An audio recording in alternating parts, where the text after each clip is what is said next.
start last night for Sal Romano. 8 strong innings, allowed just 1 run. The Houdini act by Hamilton in the 10th, and a 3-run triple by Joey Votto, and a 5-1 10-inning Reds victory. So the Reds pounding their chest to the tune of a 2-game win streak, and now they'll try and make it 2 in a row here in Kansas City before flying out to Pittsburgh later tonight and starting a series on Friday. Hi again, everybody. Alongside Chris Welsh and Jim Day, I'm Tom Brenneman. Welcome to Reds Baseball. Tonight, Tyler Mahle gets the ball. Last couple of starts, Chris, been a little bit better after a few bumps in the road. Well, you're going to have bumps in the road when you're a young pitcher because you're learning the other teams. They're learning you, and you're really figuring out what you can and cannot do. But really, like any other pitcher out there, it all comes down to fastball command for Tyler Mahle. Something, by the way, that he excels in. He likes fastballs. He likes them up in the zone. When he gets that ball down around thigh high is when he starts getting beat around a little bit. But last couple of starts, only 2 runs in 10 innings, so the month of June has been very nice to Tyler Mahle.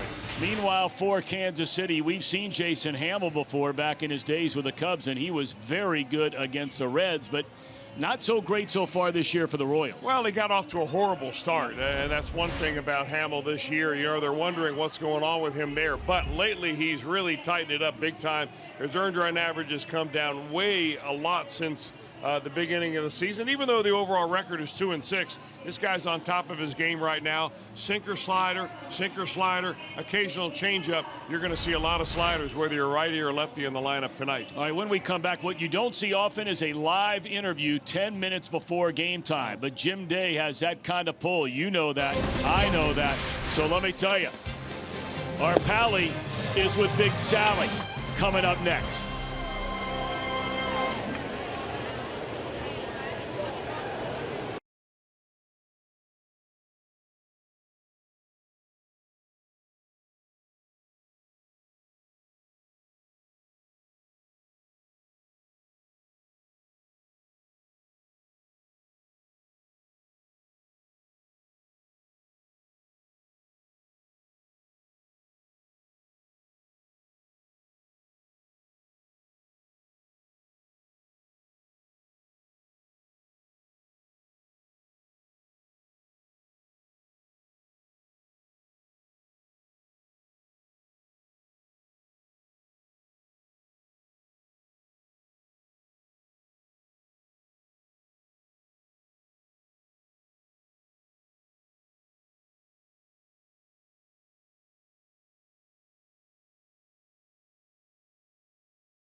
Be disseminated without the express written consent of the Cincinnati Reds.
winning lineup only at your Tri-State Chevy dealer. My Skyline Chili feeling good. It's Skyline time. And step up to GMC with nearly $4,000 purchase cash on an Acadia Denali when you finance through GM Financial. Back in Kansas City, Reds going for a 2-game sweep, joined live by Sal Romano. 8 innings of 1-run baseball last night. You were quoted recently as Amir Garrett steps in and photo bombs us here. That's just a beautiful thing. See, when you're winning, good things like that happen. It's all right. I can take it from him. It's all good. You were quoted as saying, talking about the struggles you had in your previous 5 starts, that I have to turn this around soon. Were you on that type of mission last night? Yeah.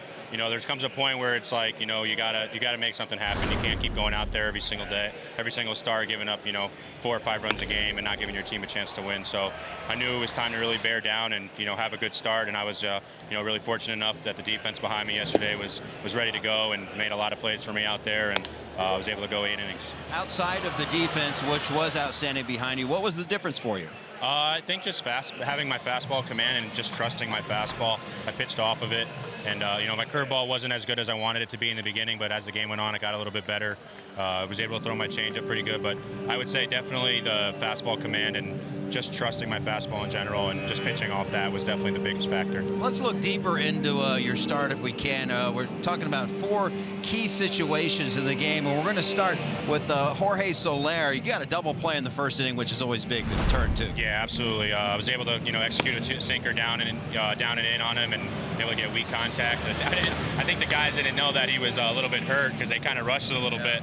But luckily, I was able to get out of it and, have a clean first inning. Definitely been a struggle for me, obviously, this whole season, the first inning, but I was lucky enough to be able to get out of it.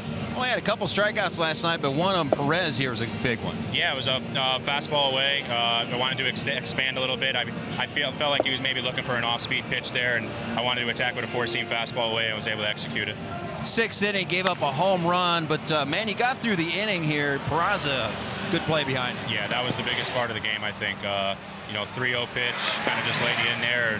Had a feeling that Moustakas was probably going to swing, and I was able to make a pretty good sinker, and he rolled it over, and Peraza was able to knock it down. It was definitely the biggest part of the game for me. And the final out in the 8th, it was unknown territory. How refreshing was it to go 8? Oh, man, it was definitely a good step forward for me, obviously, with the struggles that I've had the last month. I know what I'm capable of. I know that I do belong here. And, with the help of my team, I know that I can go out there every single time and give us a chance to win. And hopefully this is going to be a good jump start for me to get going again. Well, we appreciate you joining us. Congratulations on the victory. And as you know, everyone has a short memory in this game, man. You got to back it up. Absolutely. You got to stay humble. This game will humble you really quick. So definitely a good one last night. Appreciate it, Sal. Another young guy will go to the mound tonight, that being Tyler Malley. Hi, Dad. Hi, Mom. Hi, Dad. Got that in there. Reds going for 3 in a row. Tom and Chris have the call next on Fox Sports Ohio.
things I've seen him do. So I say it all the time, but I'm glad he's on my team for sure.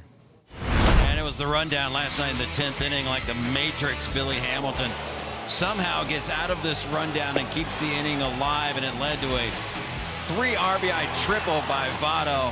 Just an unbelievably athletic play. Not the first time that we've seen it from Billy Hamilton. Let's take you back in the Wayback Machine. Not too way back, but way back enough. And Hamilton had done this against the Pirates July 11, 2014 at home. Check him out.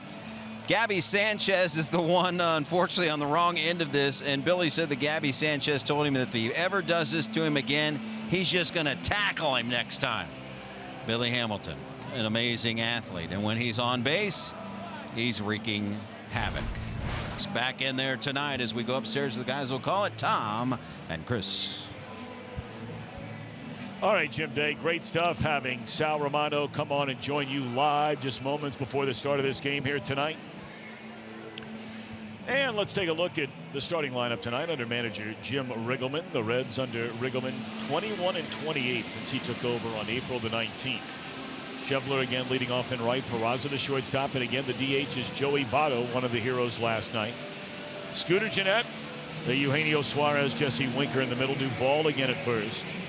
Kurt Casale getting the nod behind the plate at Billy Hamilton bats ninth in center field. And starting it for the Royals, came here of course from the Chicago Cubs last year. Had 2.5 really good years with Chicago. Is 33-year-old right-hander Jason Hamill. Well, he's got bad numbers overall. You see the earned run average very high at 5.12. He's given up not too many walks and not too many hits lately, though. He's 2-1. His earned run average is 2.5 over his last 4 starts. So what have you done for me lately, Jason Hamill? He's pitched a lot better for this Royal Ball Club. All right, so here we go. Hamill in 5 home starts this year, winless, an 0-3 record, a 4.7 ERA. In fact, his winless streak here on the home front dates back to August of last year. Hamill basically pitches out of the stretch position the entire game. First pitch swinging as Schebler lifts a fly ball into center field. We're underway, 1 pitch and 1 out. We look at Kansas City defensively, presented by Ford. Same center and left fielder we saw last night. Orlando the nod in right. The only other change in the infield comes at second base. Ramon Torres starts for Ryan Goins, and again it's Perez who's caught every game, 47 of them, since coming off the disabled list.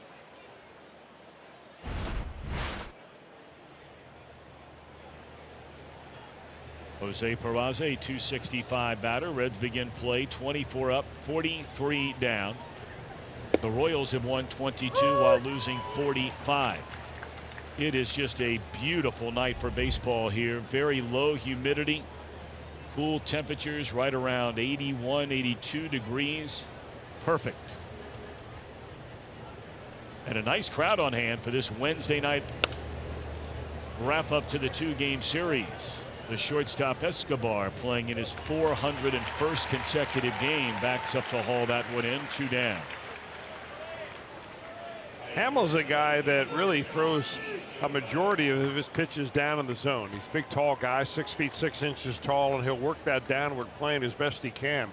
He throws a 2-seam fastball almost exclusively. He's got a slider, an occasional curveball and changeup, but he's a guy that'll change speeds on his breaking pitches, but basically keep the ball down and try to get ground balls, although so far 2 fly balls.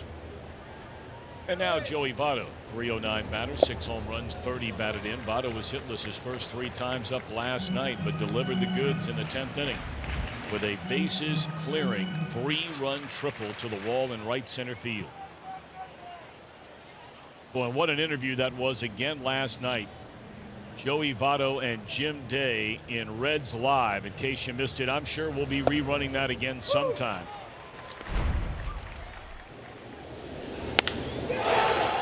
Ball was laced all the way to the wall in the deepest part of right center field. And Votto very excited. And carried that excitement right into the interview as he normally does with Jim. Great stuff. I mean, just incredible TV. And we've seen it in spring training, Seen it during the regular season, but anytime Jim Day is able to corral Joey Votto in the postgame, must-see TV is what I call it.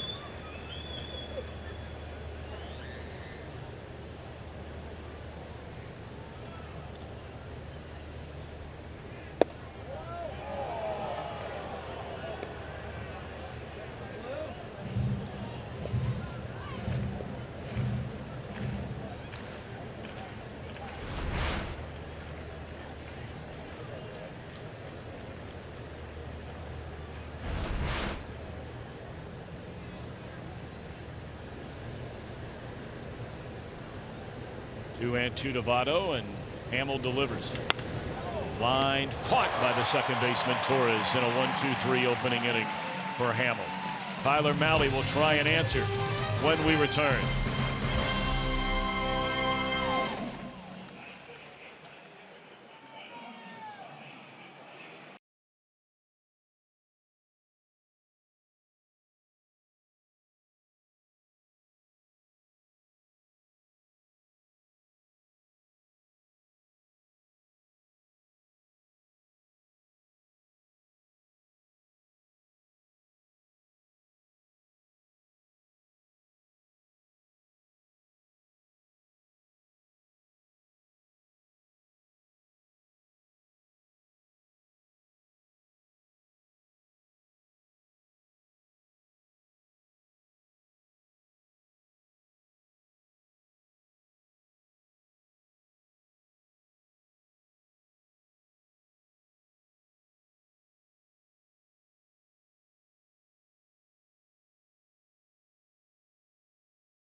Merrifield in center, Moustakas down at third, and Perez behind the plate. The DH Soler. Alex Gordon in left. Dozier homered for the only Kansas City run last night, and a latter third of Escobar, Orlando, and Torres against 23-year-old right-hander Tyler Mahle. 4-6 on the year, 14th start coming up right here for Tyler Mahle, a guy who's a fly ball pitcher, ought to be very happy getting in this ballpark.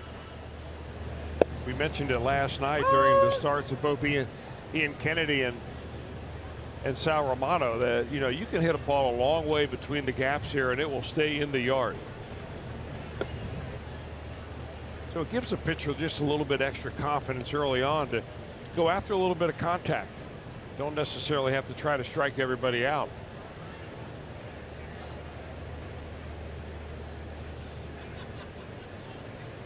One and one on Whitfield, and now ball and 2 strikes. Having a good year again is Merrifield.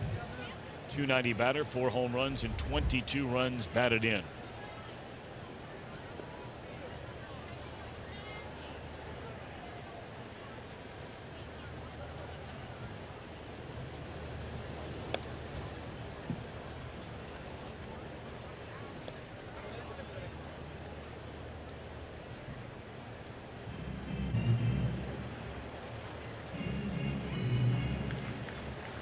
Talked about it a short while ago. Mahle coming off a couple of decent outings, but he was only able to go 5 innings in each of them. This one looped into left center field, and that'll be a base hit from Merrifield. They got to keep an eye on this guy. He led the American League with 34 stolen bases a year ago. He already has 14 so far this year.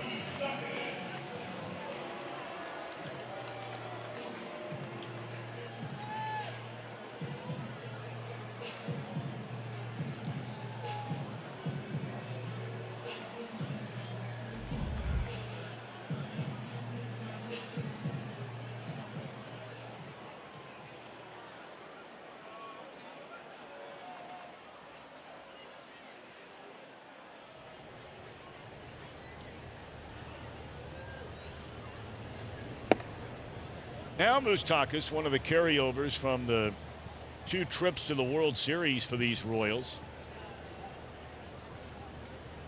2 Octobers ago, they were celebrating like mad here in Kansas City in a 5-game World Series shellacking, of course, of the New York Mets. A little more than a handful of players still left from that team, but nowhere close to being the same team, especially in the bullpen and in that starting rotation. We talked a lot about it here last night.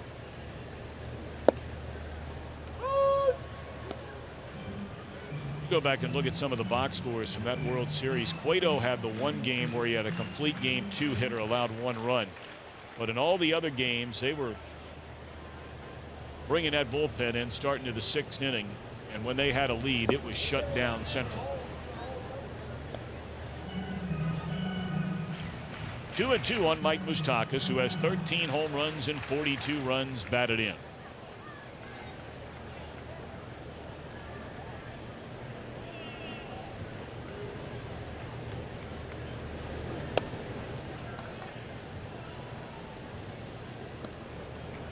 Yeah, not really a lot of stuff to fool you if you're following Tyler Mahle. He just has that fastball, though, that has deception.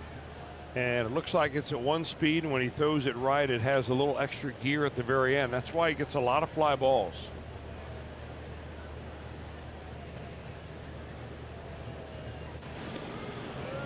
Got a new catcher behind the plate. Kirk Casale's behind the dish tonight, but they've teamed up before. In fact, during Mahle's last start at home against the Rockies, it was Casale back there. 5 innings of 2 earned run baseball that he caught. Pretty good outing against the Rockies for Mahle that day. Right side of the infield, easy for Scooter Gennett, and Moustakas taken care of. First out here in the 1st inning, and we look at the Reds on defense presented by Ford. The same lineup we saw last night, with the exception of Casale, Chris just mentioned, behind the plate.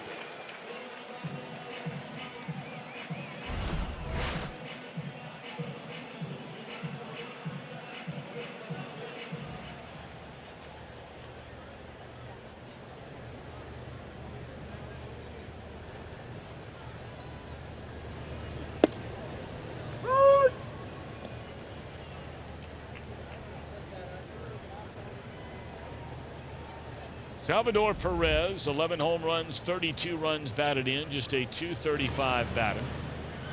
Keeping an eye, of course, on Merrifield over there at first base.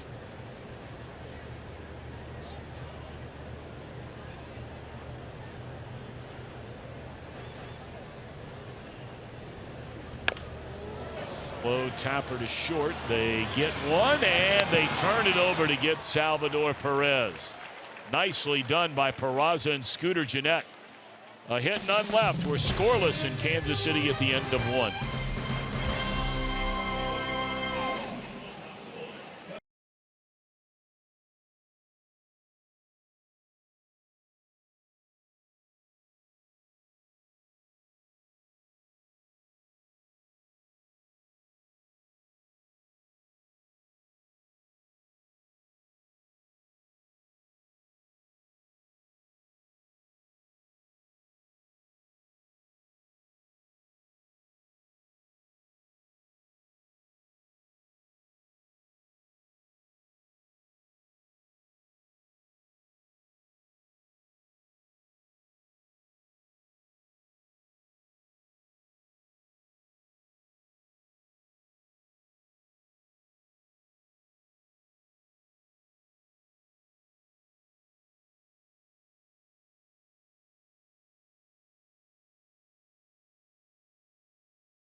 run in this game raises money for prostate cancer research. Since June the 1st, over $1.35 million has been raised in the challenge. And you can make a pledge by going to homerunchallenge.org. That's been a huge part of this Father's Day week leading into Father's Day weekend, started by Michael Milken nearly 2 decades ago. It's been that long.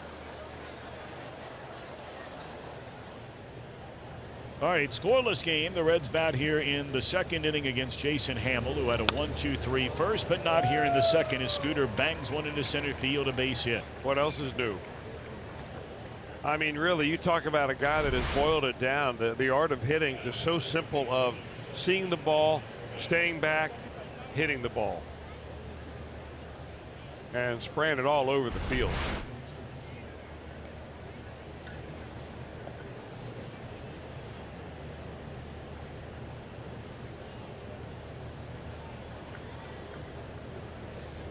Now Eugenio Suarez a batter. Picked up another run batted in last night, giving him 49 of them so far this year. Also gave him a 10-game hitting streak.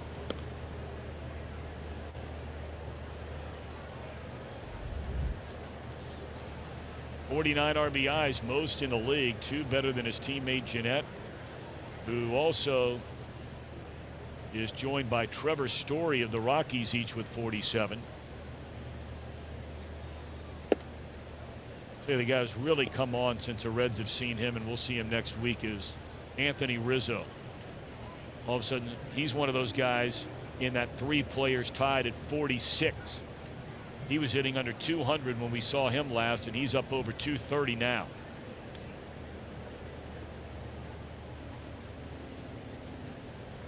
Two and 0 the count on Suarez. Speaking of the Cubs, rubber game of that series earlier today at Miller Park in Milwaukee, and the Brewers walk away with a 1-0 win. Jolie Chachin, 6 fabulous innings, and got strong work out of their bullpen from Jeremy Jeffress, Mr. Hader, who struck out 3 in his only inning, and then Knebel, their closer. So after losing the opener to the Cubs in that series, Milwaukee comes back to win the next 2. And they're a game and a half up on Chicago.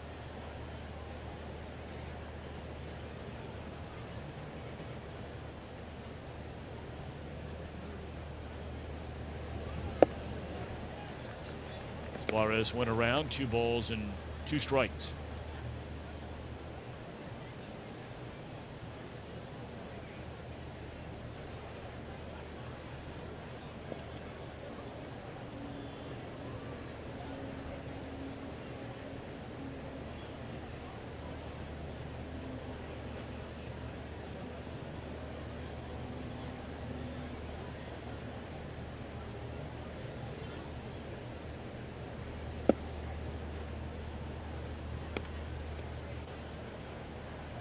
Hamill's had a pretty good run of it against the Reds. 4-1 in 12 career outings. 11 of those were starts. He's won the last 4. Really good earned run average those last 4, but he hasn't faced the Reds since, well, a couple of years now. Runner goes, and a swing and a foul ball out of play. Jeanette has just 1 steal in his lone attempt. Well, Hamill had a real nice run at it. 14, 15, 16. Started nearly 100 games over those 3 years and had an ERA at 3.6. Then joined the Royals last summer. Yeah, the one year that he won 15 games, that was his last year with the Cubs. They signed him to a 2-year deal for 15 and 16. Years 15 and 16. But he didn't pitch all that many innings. So he was really kind of like right place, right time. He won 15 games that year, 15 and 10 overall, good earned run average, but only pitched 166 innings. Of course, the Cubs were bashing everybody that year. And really outside, you may remember, of Lester and Lackey that year, they were getting the other 3 starters in that rotation out of the game pretty much after 5 innings every outing. It seemed like, anyway. Well, they had such depth in their bullpen.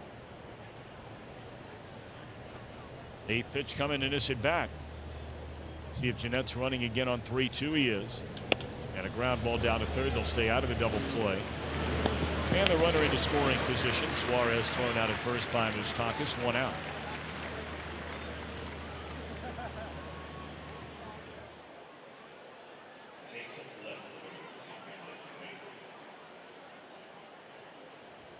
Here comes Jesse Winker. Batting average at .259, on base percentage at .370. Has 3 home runs and 18 batted in. He was hitless in 3 at-bats, although he did walk twice in the series opener. Had a nice catch last night. Up against the left field wall, Winker did. Well, that was a really nice play and a big play. Kept it a 1-0 game at the time before the Barnhart home run in the 9th inning. And then the Reds got 4 runs off Kevin McCarthy to win it in the 10th.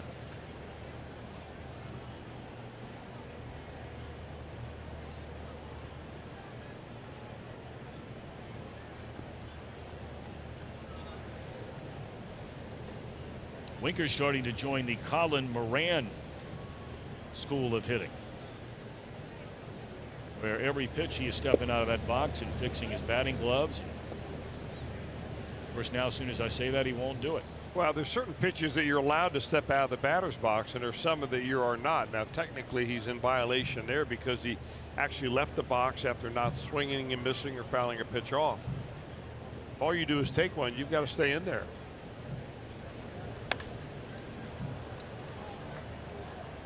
Popped up in a short left field, and Alex Gordon is there to get it. Jeanette stays put 2 down here in the Reds' 2nd inning.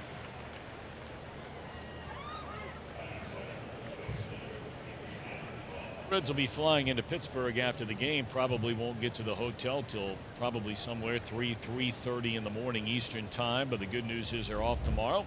So Chris, you'll be able to put your head on that pillow. Although, will you be up and at 'em going to play golf again tomorrow? Well, I'll probably be going out there, but may not be at the. We may not be sweeping the dew off the greens tomorrow like we normally are. All right.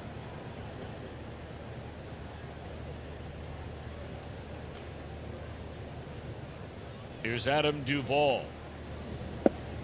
I think the Reds are getting out of Kansas City maybe just in time. The weatherman here says that the heat is on the way, and they're expecting, feels like temperatures to be in the 100 range starting tomorrow, the next day, and for a few days beyond. Last 2 days have been incredible. I mean, today's about as nice as it gets right now. Been breezy all day, no humidity, which for this part of the country, although, we're still in the 2nd week of June. Most of the time, it's not all that hot yet. Apparently on the way.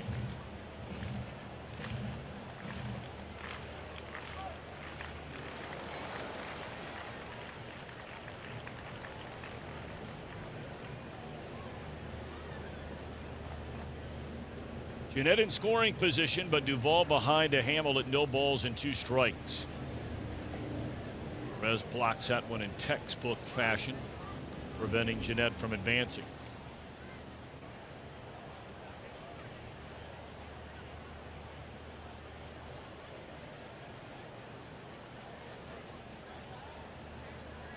Duvall hitless in 4 at-bats. He too drew a walk last night. Reds picked up 6 more walks in the game here last night after drawing 23 over the weekend against the Cardinals. That ball driven hard into right field, but Orlando runs extremely well, and he's able to get it to end the inning. 1 hit, 1 left, no score.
Malley allowed a single to Merrifield to start the first, got a pop-up, then a ground ball double play to get out of the inning, throwing 13 pitches, 10 of the 13 for strikes. Here's Jorge Soler, the former Cub farmhand who made his major league debut, you may remember, in 2014 against the Reds. That was August of that year, and hit a home run.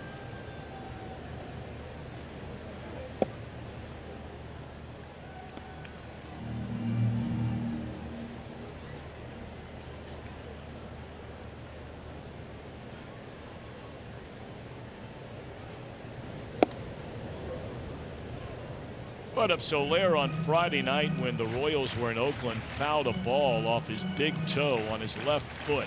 He did not play Saturday or Sunday. The Royals had the day off Monday, and nowhere near 100%. Was barely running, not even a brisk jog on a couple of ground balls here last night. So clearly Soler still in a great deal of pain, but he's in the lineup as a DH. And having a pretty good year. 17 doubles, 9 home runs. He is gone for the second strike in the at-bat, 3 balls and 2 strikes. Well, he's a guy with a big swing, and they're hoping that he is going to translate into a lot of power. 9 home runs already this year. He had, what, 12 last year.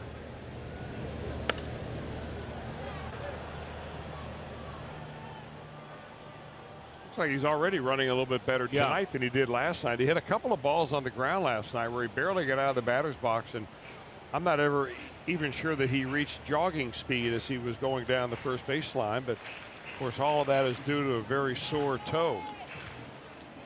They want his bat in the lineup, though. His high water mark for home runs came when he was with the Cubs. He only played about half the time and had 12 home runs in 2016.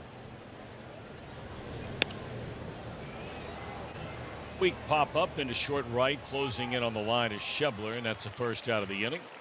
Of course, this is interleague play. And how have the Reds done? Presented by Elkin Elk over the last 6 years, not well. Not well at all on the road. But so far this year, they got a couple of wins in a 3-game series you may remember in Minnesota back in April, and won the first game of this series here last night. The Reds will still make trips on the road to Detroit and Cleveland. They'll play the Tribe 6 times this year. It's been a 2-2 the last number of years, but 3-3 this year. They'll play the Royals 2-2 home and on the road. White Sox will come to Cincinnati, and they'll play 2-2 will the Reds against the Tigers. 2 in Cincinnati, 2 at Comerica Park.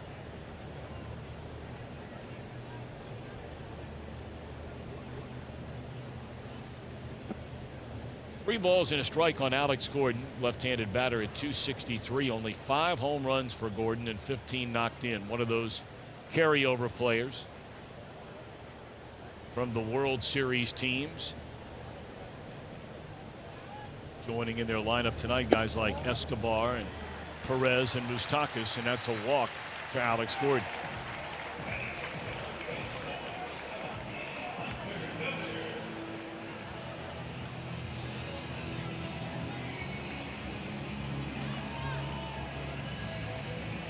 Here's Hunter Dozier, playing in his 27th game tonight. 2 home runs. He hit number 2 here last night. A line drive into left center leading off the 5th.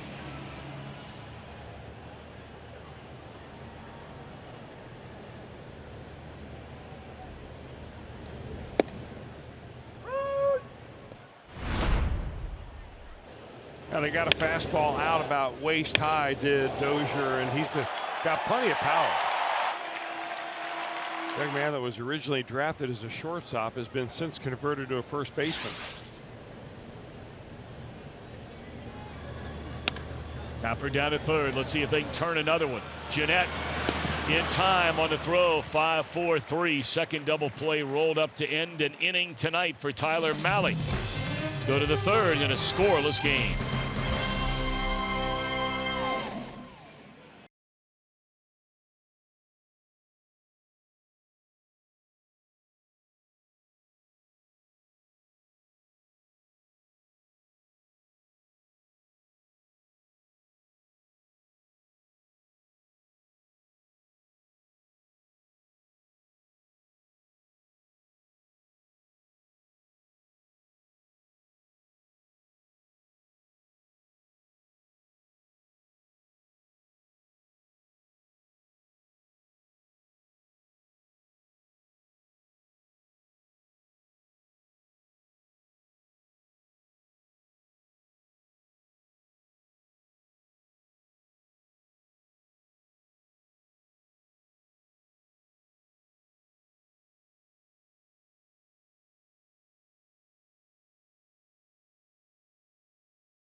look in the Fox Sports studio at Red Square in Moscow as they prepare for the opening broadcast tomorrow at the Cathedral of St. Basil's the Blessed. Fox and FS1 will have every match live and over 300 hours of coverage. The top players, the top countries on the world's biggest stage starts tomorrow only on Fox and FS1. And by the way, earlier today, in case you missed the news, the 2026 World Cup was awarded to the United bid from the United States, Mexico, and Canada. It will be the first time that the field expands to 48 teams from the current number of 32, and Fox will have that as well. Very exciting time for Fox Sports and FS1. Gone swinging to begin the inning is Casale. First strikeout for Jason Hamill.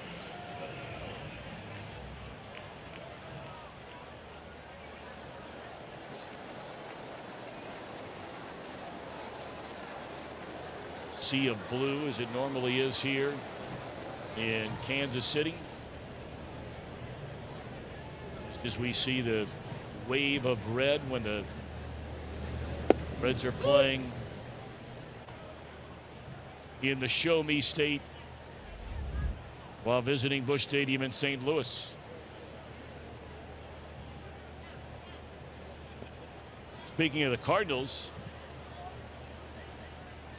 they lost last night to San Diego, and the Padres scored 2 runs in the first inning tonight. Pirates held on to beat Arizona earlier today 5-4. And I mean hang on. 5-2 going into that 9th inning. The Diamondbacks got 2 runs and had the bases loaded when the game came to an end. Billy Hamilton looks at a breaking ball low and in. 2 balls and a strike. Billy 0 for 4 here last night. Did score a run. Pulled that Houdini act down at third, where he avoided a tag and wound up scoring on the 3-run triple by Votto.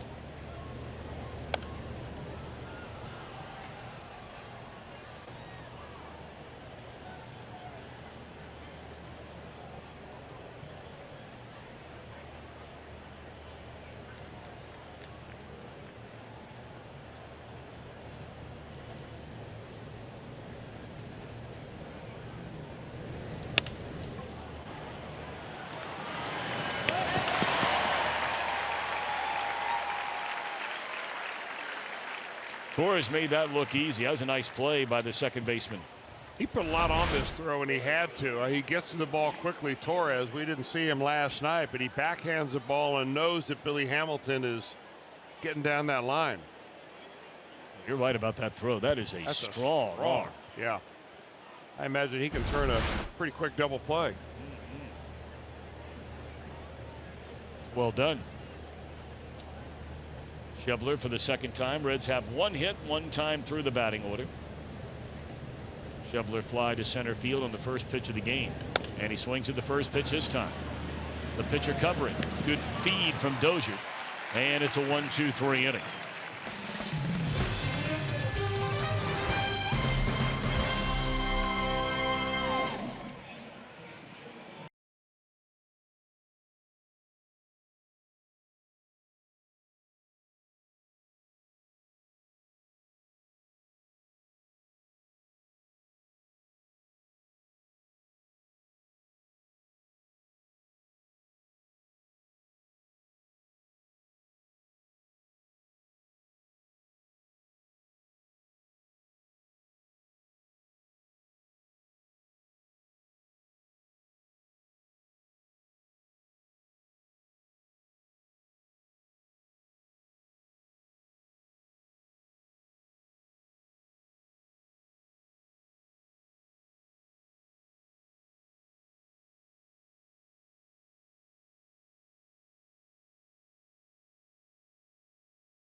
A couple of double plays already turned to end each of the first 2 innings by the Reds on defense behind Malley. Off the bat of Perez, and then the bouncer by Dozier. Now, the statistic you see down here really is contradicting itself. Tyler Malley is one of the more prolific fly ball pitchers in the National League, yet he is now in second place in the number of ground ball double plays. So the lesson there, you don't get many ground balls, but when you do, make sure there's a man on first base. And he gets a fly ball this time on the first pitch of the 3rd inning to Alcides Escobar. 1 out.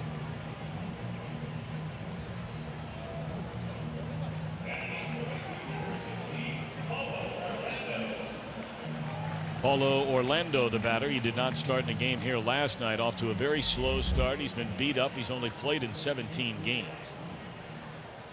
167 average with 5 runs batted in. Runs very, very well. The country of Brazil. Don't see many of those players in Major League Baseball history from Brazil. Yeah, Sao Paulo, Brazil is where he is from, the city, and of course they're much more famous for producing soccer stars than they are baseball players. In fact, when he played in the Olympics for the Brazilian team, his manager was none other than Barry Larkin. Larkin went on and on. When I talked to Barry a couple of years ago when the Reds came here in 2015 about Orlando, he was just glowing reports about what a terrific athlete he is.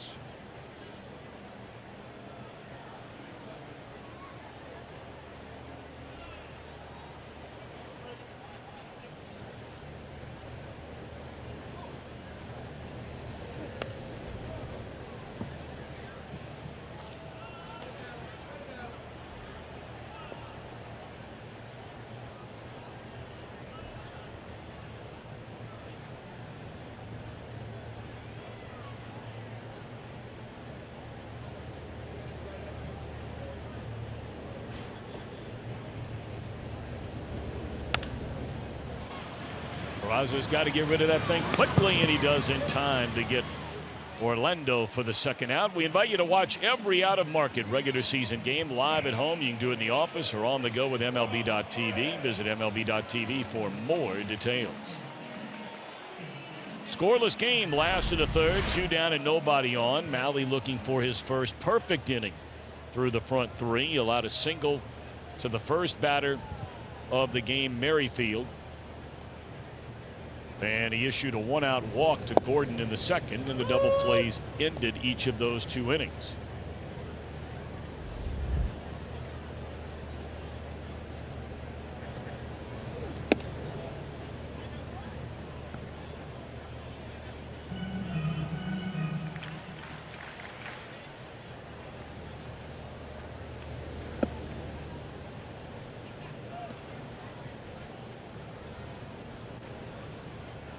Ramon Torres, a Dominican native, playing in just his 9th game, 25 at bats, has 5 base hits.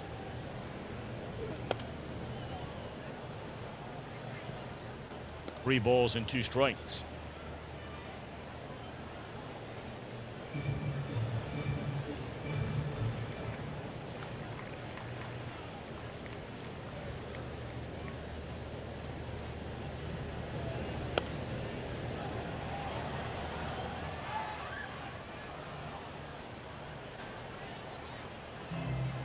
Over the weekend, we'll have a night game in Pittsburgh on Friday. Reds Live will get started at 6:30.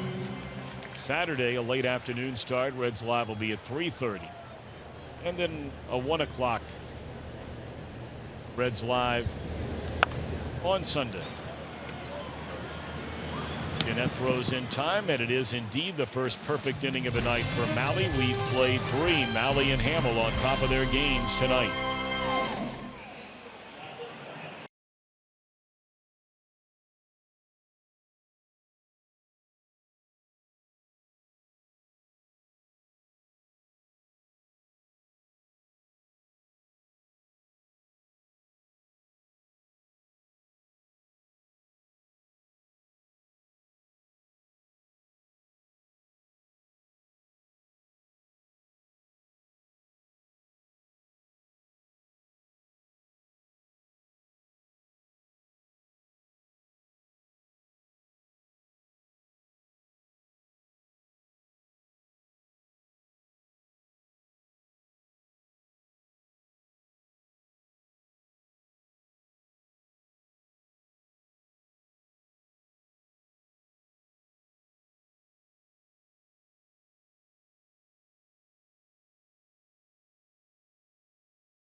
Well, the Reds don't come through Kansas City very often. I think it showed a little bit on the scoreboard last night.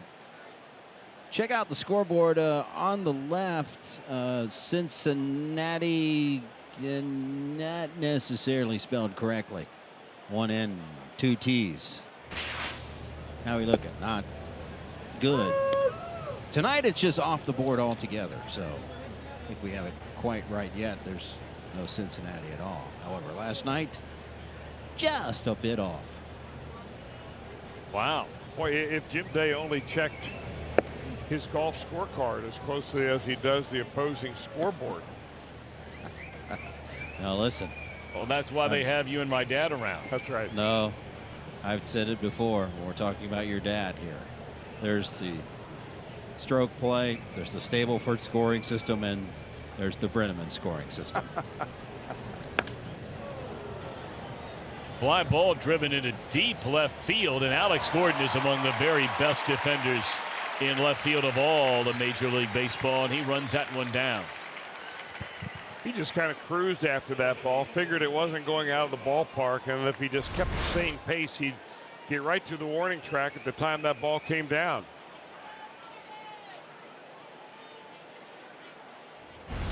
Hey, well, they weren't really giving Jose Peraza much respect for power right there. Forcing Peraza to hit the ball over their head. Joey Votto lifts one into left field. An easier try this time for Gordon over near the line, and 2 quick outs. Hamill comes into this inning with just 33 pitches through the front 3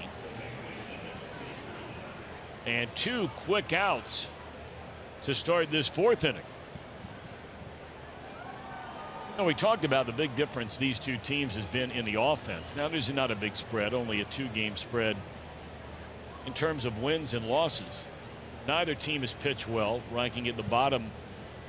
The Royals in the American League, the Reds in the National League in ERA. But the Reds have hit, whereas the Royals, only 2 teams in the American League have scored fewer runs in Kansas City, and their 2 teams just having woeful years, the White Sox and Baltimore. Baltimore was losing earlier tonight. I haven't seen their score in a little while, but if they were to lose tonight, their record would be 19-48. And there's no let up in that division when you're playing the Yankees and the Red Sox 18, 19 times a year, and heck, Tampa Bay's no pushover. Oh, those are the kind of teams, the Yankees and the Red Sox, that just basically feed on bottom dwellers like the Orioles are this year. We got 2 of them. Perez took one off the left arm last night, the right arm this time. Just for your information, Tom, the Red Sox did beat the Orioles 5-1 this afternoon. Oh boy. 19-48.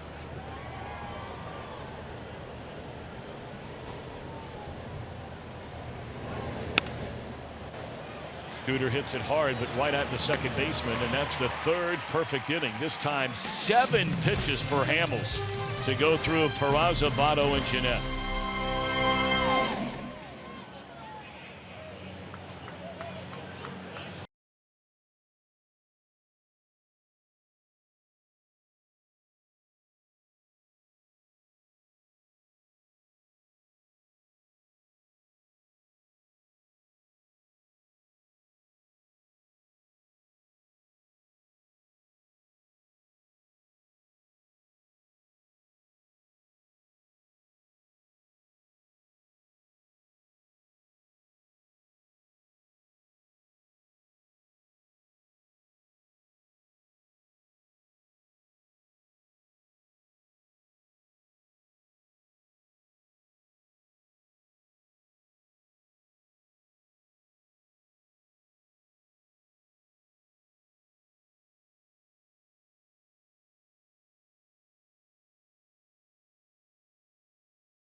changing the outcome together.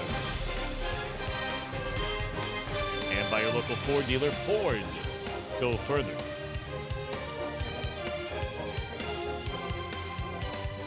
No runs, one hit for each team. Tyler Mahle has faced the minimum through the front three. 39 pitches, 26 of the 39 for strikes. He does not have a strikeout. He has walked a batter. And the only hit he allowed was the man who steps in there now to begin the fourth in this scoreless game, Whit Merrifield. He had a single into short left center field.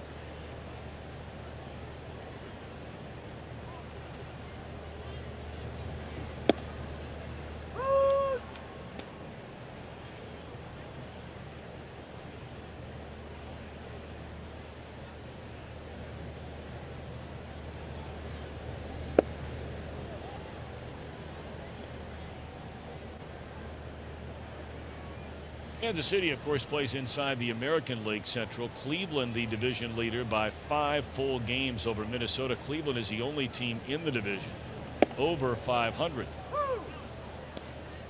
3 of the 5 teams in the National League Central are over 500.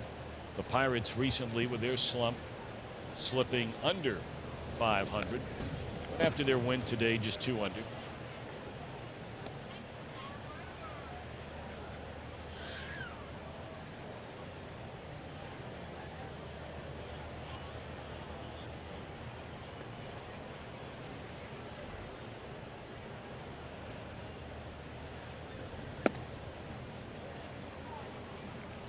Miley's starting to fall into that pattern of a lot of full counts.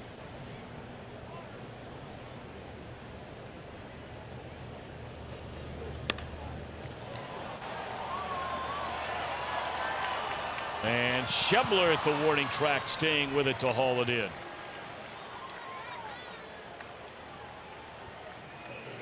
Well, why not make Great American Ballpark your family day destination Sunday, June the 24th? Thanks to our friends at Klosterman Bakery, you can get half-price Reds tickets. We've got the mascot races, face painters, so much more. And don't forget, on June 24th, kids 14 and younger receive a Billy Hamilton Fathead. That'll be very popular thanks to First Student. Log on to Reds.com.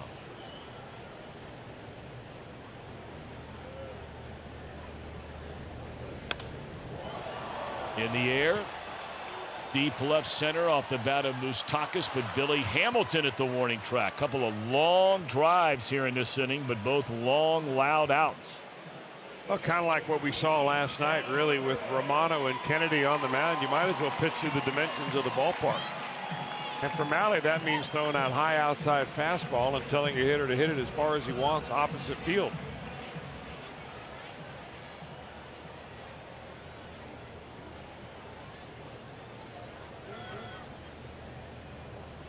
Now Perez, who bounced into a double play, ending the first inning. Started with a ground ball to the shortstop, Peraza.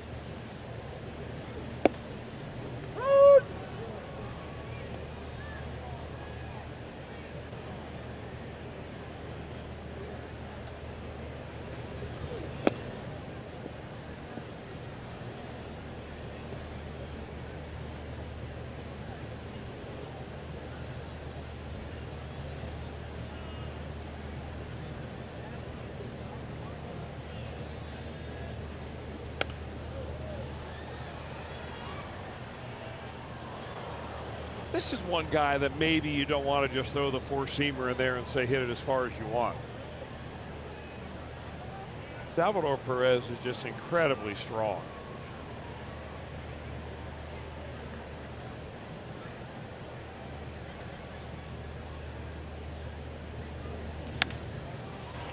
Hooks a ground ball to Peraza for the second time. And Mahle's retired 7 in a row. Into 4. Still a scoreless game.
Coach Darren Ebert was in the movie Moneyball with Brad Pitt, had a big scene with Brad Pitt.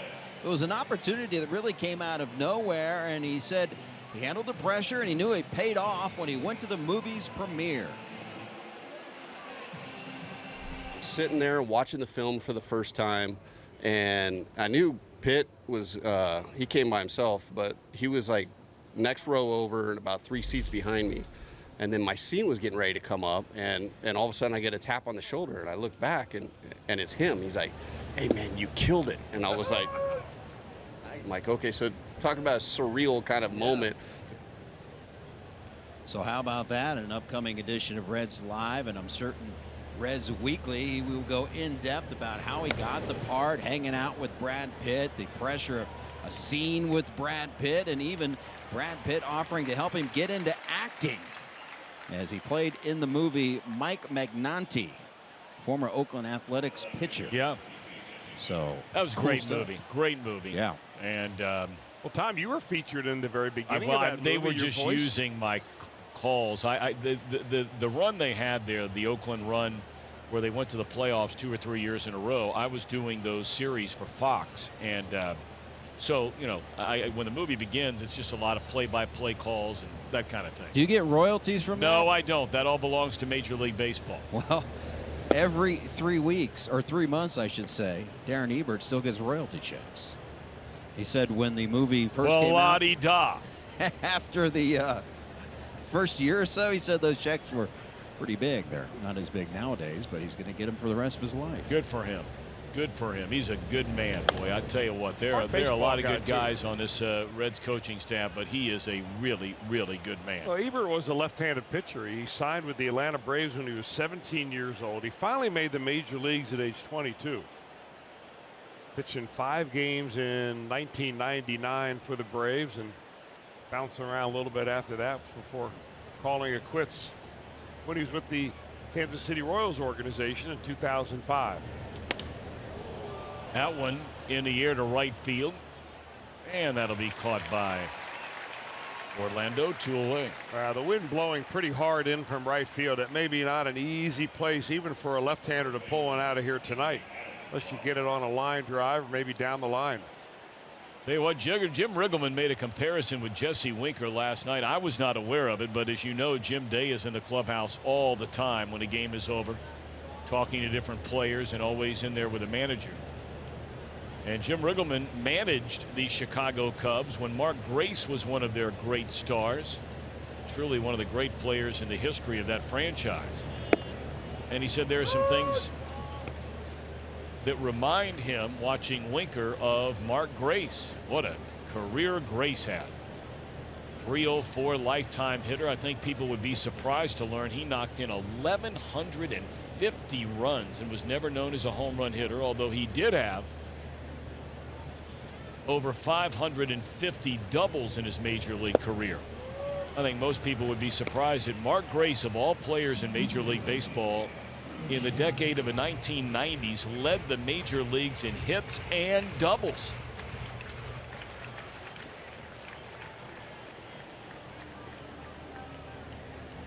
That's pretty high aspirations if you're Jesse Winker, but it's nice to be compared to somebody like that.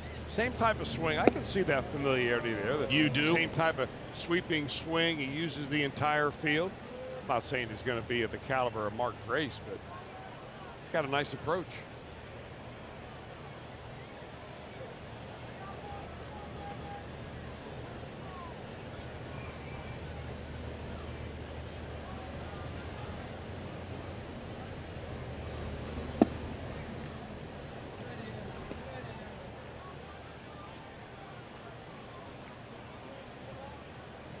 I mean, Jim Day couldn't wait to tell me that this morning. After spending all that time in the clubhouse after the game last night, didn't get a chance to see him. And that was the first text I received this morning from Jim Day telling me that Jim Riggleman had made those comments. Swing and a miss by Duvall, and that's a second strikeout tonight for Hamill. Man, he is rolling tonight. 12 in a row retired by Hamill.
off for heroes. For each post, T-Mobile will donate $1 to support veterans. Scoreless game. Kansas City bats home half of the 5th inning. Tyler Mahle through the front 4 has allowed 1 hit, 1 walk, no strikeouts. 52nd pitch he's just thrown tonight. 34 for strikes. Ball 1 to Jorge Soler, who hit the ball sharply to right field, but caught by Schebler his first time up.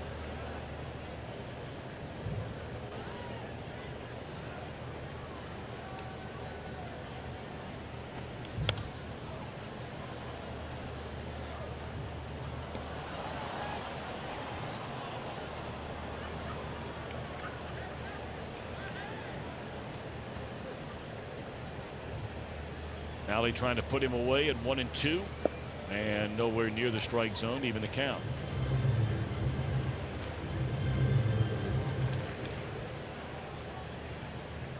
Tell you, this is one really nice stop. This city, Kansas City. Stay in a beautiful area of town called the Plaza here. I mean, just spectacular. Now, this ballpark is unique compared to just about every other ballpark in that it's out, quote unquote, in the suburbs. In fact, in the borderline country a little bit.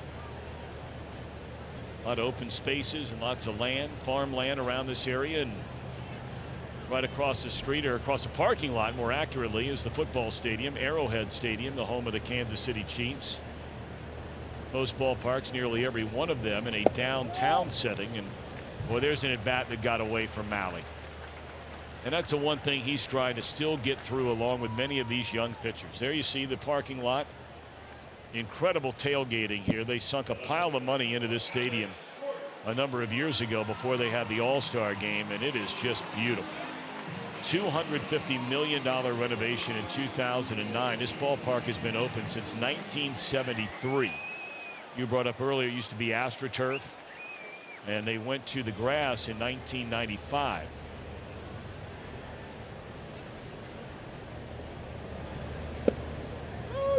Two walks in the game now for Mahle. Strike 1 on Alex Gordon.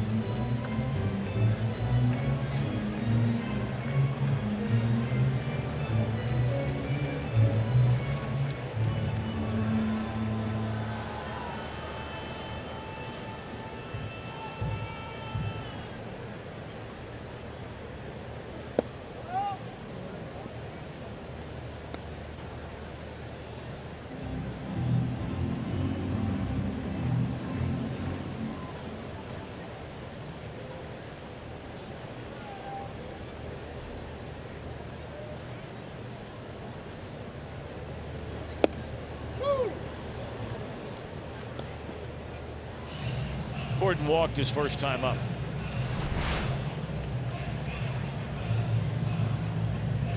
You can tell by the way he takes that pitch what he's looking for, something right there. And he's looking for something inside, but he read that ball as being in off the plate.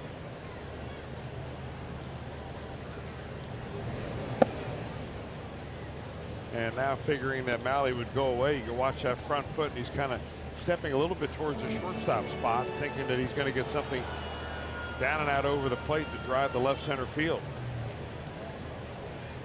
Maybe another ground ball double play in the offing here on a changeup.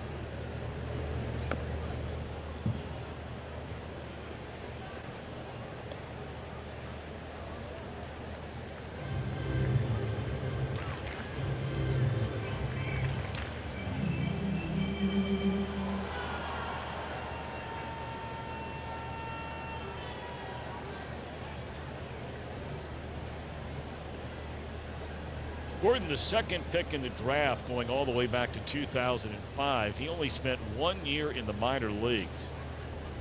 1 year, and that was at Wichita. Very next season, he was an everyday player in the major leagues, and has been ever since. Career .259 batter. 165 career home runs. That's 5th most in Royals history. He's 4 behind Hal McRae. Been a good player. He's had great stretches, but basically he's just been a good player, not a great player. Had a couple of years that were very, very good, going all the way back to 2011. That by far his best year. But most years he's hitting anywhere from as many as 23, but generally an average right around 16, 15 home runs, and anywhere from 40 to 80 runs batted in. The air to Winker. It's amazing how big this ballpark seems to play. I mean, there have been at least a dozen balls in 2 games in this series, maybe half a dozen in this game already tonight, that in Cincinnati, they're jogging around the bases. Well, especially on a warm night in Cincinnati. I mean, but if you're Tyler Mahle or Sal Romano, why not? I mean, after all, Mahle a couple of starts ago was pitching in Colorado, which is the exact opposite of pitching in this ballpark.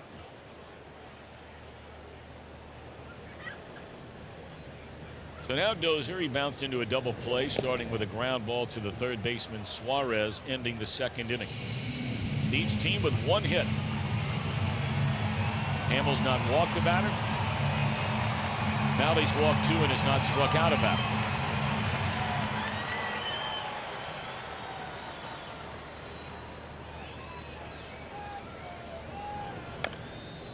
Slow roller foul of the third base line. Dozier's going to get a chance to prove what he can do. They had Lucas Duda go out with a plantar fascia. That's a heel injury. And they're figuring he might be a week to 10 days away from coming back.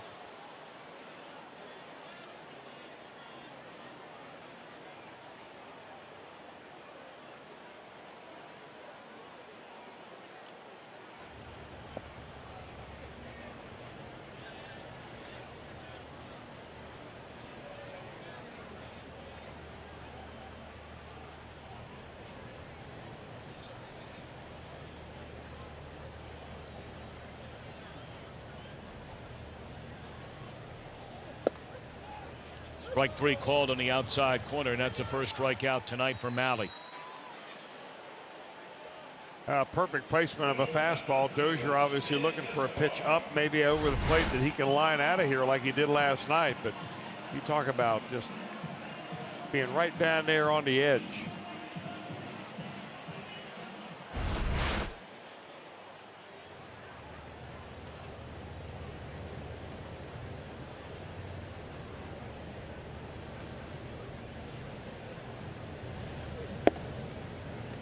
Strike 1 to Escobar.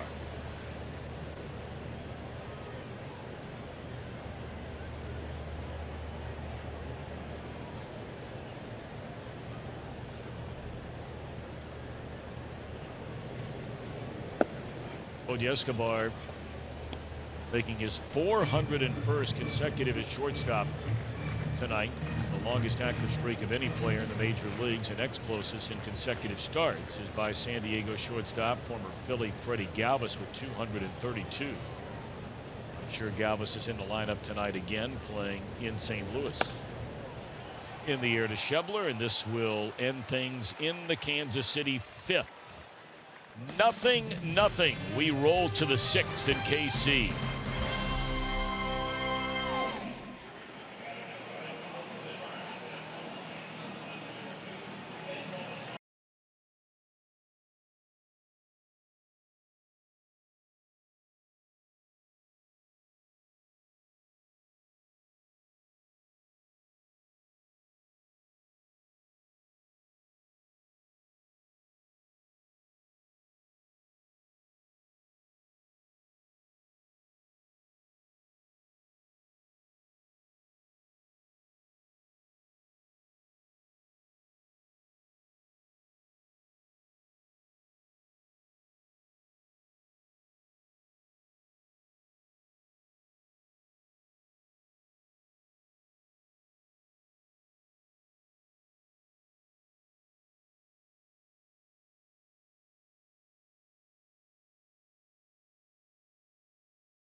the first interleague game in franchise history. They lost to the Chicago White Sox 3-1. Wilson Alvarez got the win. Pete Sherrick with the loss. Roberto Hernandez got the save. Ray Durham and Albert Bell each had solo home runs, while Barry Larkin went 3 for 4 with two doubles and the lone RBI, scoring Deion Sanders. The Reds would win Game 2 of that series for their first interleague win. How about some of the names up there? Pete Sherrick, boy, he was a great pickup made by Jim Bowden. Pretty much off the scrap heap, turned into the Reds' ace over the next 2 or 3 years. Nicknamed Cy Sherrick. Albert Bell. Albert, don't call me Joey Bell. What a career he had. Ray Durham had a really good career. And we know all about the Hall of Famer Barry Larkin. That ball muscled hard into deep left field by Casali. What is it with this guy? Casali on his way to second base. And he's out. Boy, he hits every ball hard since joining the Reds, but he ran on the wrong cat right there. Told you earlier, he's among the very best in all of Major League Baseball. Casali did hit it hard, and this is about as good a defense as you're going to see. A little fastball tailing right into the bat, and he launches it right over the head of the left fielder Gordon. But how about this throw by Gordon? I mean, right there. And Casali's coming around first base, and he's seeing it coming. And right about there, he's thinking, uh-oh. I believe Gordon played that ball off the wall in his bare right hand. I don't think that ball ever hit his glove. I think you're right. That's when you know your home turf, man. Double check that. Yeah. The guy that did that better than any player I've ever seen as an outfielder. What a talented player he was. Frequently injured, but I'm not so sure he's not in the top 5 most talented players I've ever seen, as Gordon is putting on a show here in the 6th inning. Throws out Casali at second base, and a diving stab to take away a base hit from Billy Hamilton. Well, they already had a nice running catch earlier in the game, going over the head to grab one from Peraza. So he's doing his best to keep the Reds' speed off the base pass by getting one off the bat of Hamilton right there.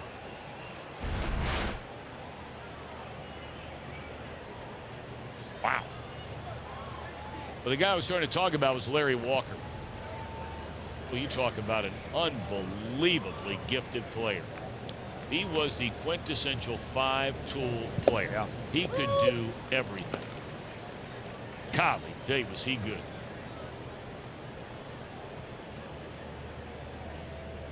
That was the 87th career assist, by the way, for Gordon. He has 5 of them this year already. 0-1 on Shevler.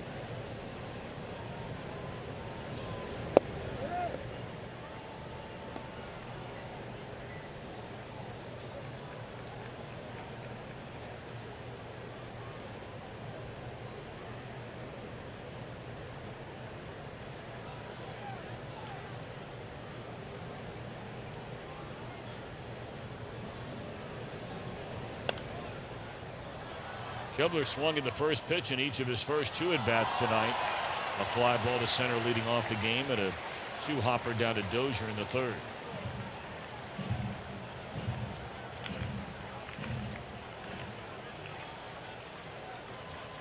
Last night we were 0-0 until the Dozier home run to lead off the 5th, and it stayed that way until Tucker Barnhart's home run to tie it off Herrera in the 9th. Here we're scoreless after 5.5 after the strikeout of Shevler.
base hits at the first batter he faced, and then a double play erased him. Another double play in the second inning. And the Reds defense was really off to making some good plays behind Malley. So far, he's given up 1 hit, a couple of walks, and in complete control of this ball game. And the same could be said, of course, of Jason Hamill. He too in complete control. He had retired 12 in a row before the single by Casale. He struck out 3, has not walked a batter, and Orlando to lead things off in the KC 6th. And a lot of things in common when both pitchers are throwing first pitch strikes. 12 of 17 for Malley.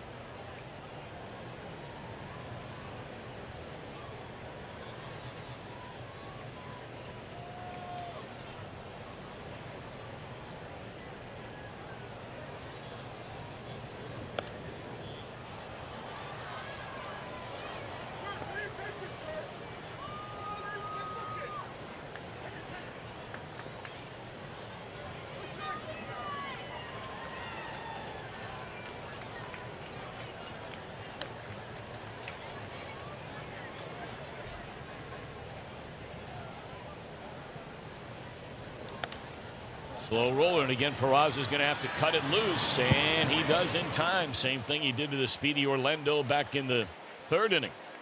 Good play by Jose. As part of the Ohio Lottery postgame concert series, chart-topping country singer Jake Owen will be performing a live concert from the field Saturday, August 11th. So if you have a ticket to the Reds game, you can enjoy the show from one of country music's hottest acts, Jake Owen. Log on to Reds.com. Again, that is Saturday, August the 11th. A lot of big shows coming up. Of course, we're out of town this weekend. Luke Bryan's playing at the ballpark. Big show that night. It's a big league show. August the 11th will be against the Arizona Diamondbacks. Here's a fly ball to center field. 2 away in the inning.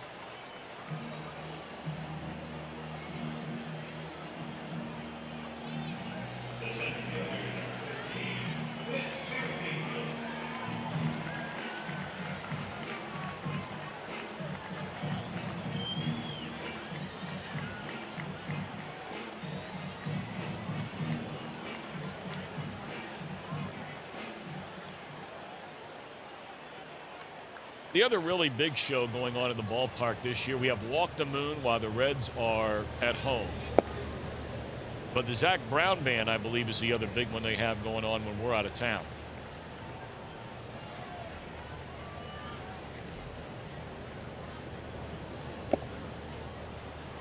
But Merrifield singled in the 1st inning, flied out to Shebler at the warning track in the 4th.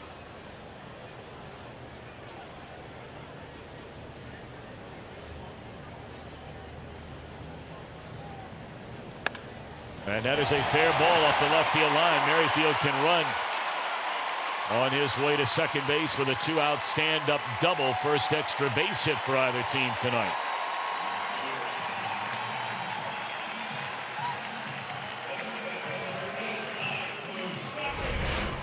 Hit hard, but no defender anywhere close to that. That ball kind of running right up onto the hands of Merrifield, and he's unable to unjam it down the third base line. So he's the leadoff hitter. So you bring up the best hitters in this lineup, and really the best of the best stepping into the batter's box right now in Moustakas. There's no real reason why Malley feels he's got to go after him with a base open.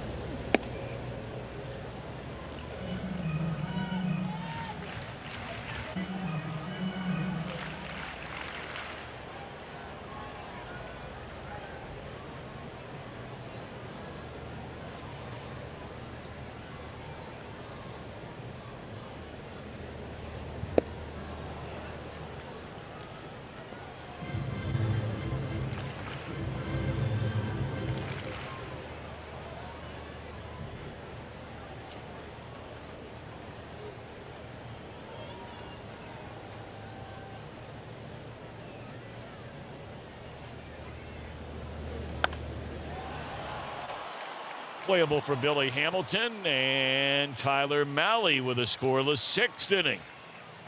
Off to the 7th in Kansas City. No score.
Friday at the ballpark, June 22nd. That's a week from Friday. The Reds and the Cubbies getting together. We'll have a spectacular post-game fireworks show presented by Coca-Cola. For tickets, visit Reds.com. Our IGS bringing the energy. That's a story for both these starters here tonight, Mr. Welsh. A lot of zeros in the important columns right there. Runs. Hits are down. It's kind of a pitching energy kind of night here at Kauffman Stadium. That is a foul ball. Tiptoeing along the third base line is Laz Diaz.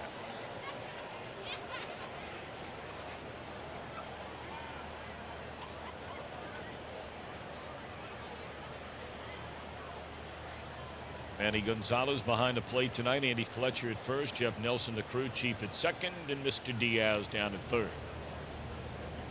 Peraza to be followed by Votto and then Jeanette.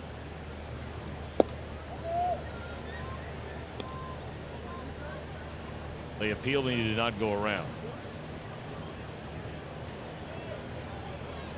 Peraza, a pop-up to the shortstop Escobar and a drive caught in front of the wall. Nice play by Alex Gordon, who's made 4 really good plays already tonight and left.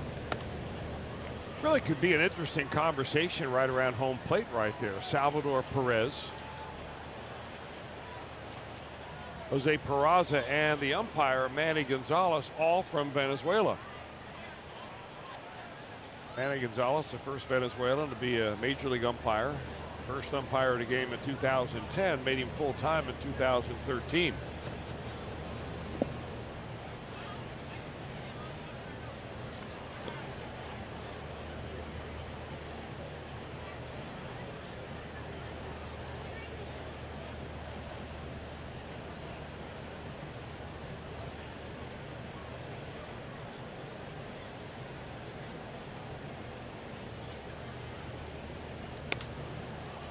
Into left center field. This is going to fall in for a base hit. Peraza will turn it into a double. And a nice way to get it started here in the Cincinnati 7th inning.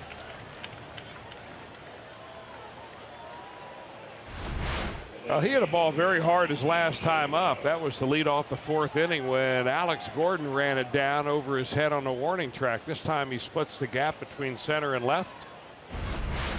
And he's getting into second base even if Merrifield fields that ball cleanly. So a double all the way for Peraza.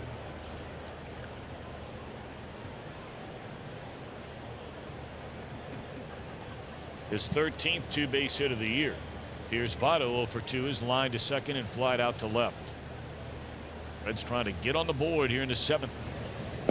Breaking ball low to Votto. Boy, he hit a bullet his first time up at the second baseman Torres, who just leaped high to snag it.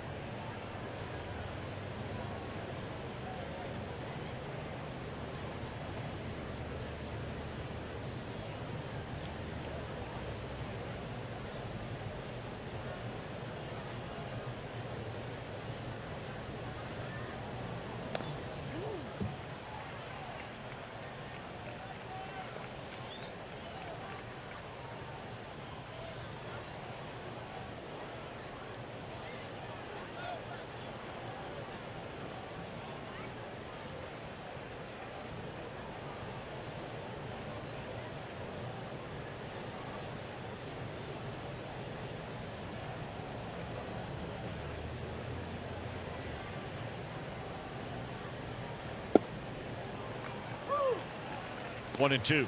Good looking curveball right there. Hamels really has a couple of different types of breaking pitches. You know, he said right before he got to the Cubs, he really began to experiment with the breaking ball so that he could throw it early in the count for a called strike rather than waiting for a hard slider to be a kind of a put away strikeout pitch. Shook off Perez there and then nods the okay. Came with a fastball low and in. Votto is so good though at pitch recognition. I mean, sometimes you see him, you know, have a fastball thrown by him, maybe an awkward swing. But for the most part, he is one of the best in the business in recognizing breaking ball versus fastball right out of the pitcher's hand.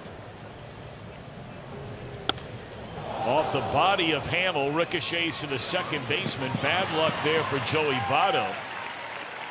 And I think Hamill is okay. He got the runner over.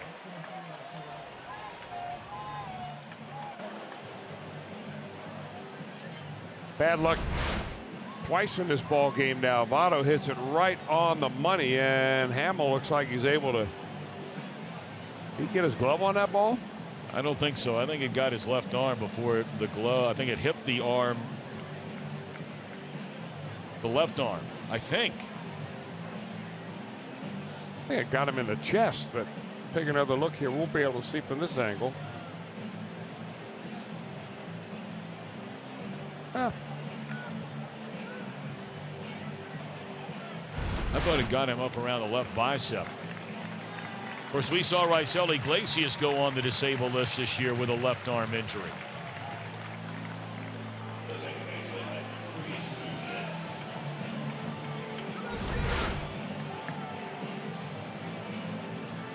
The definitive look.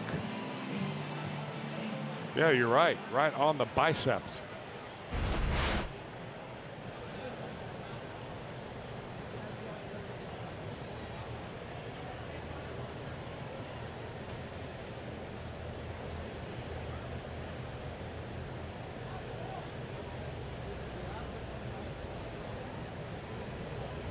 So now the infield in. Scooter Gennett, second in the league in runs batted in. He has a runner at third. Jose Peraza with just one out in a scoreless game. Strike one on a breaking ball to Scooter, who's single to center. And grounded out sharply to the second baseman, Torres.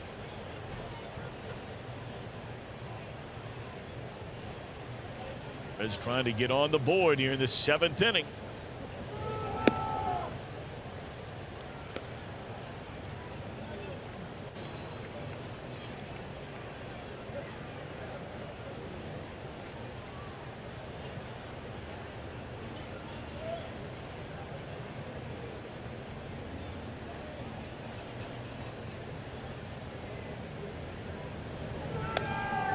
Fouled away by Gennett. Hamill jumps in front. 1 ball, 2 strikes.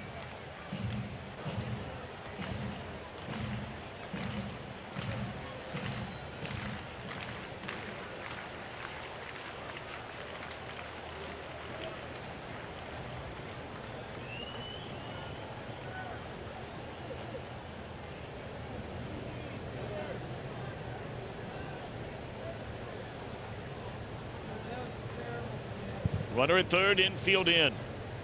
1 out, 1-2 to Gennett. Right at the shortstop and under his glove and into center field.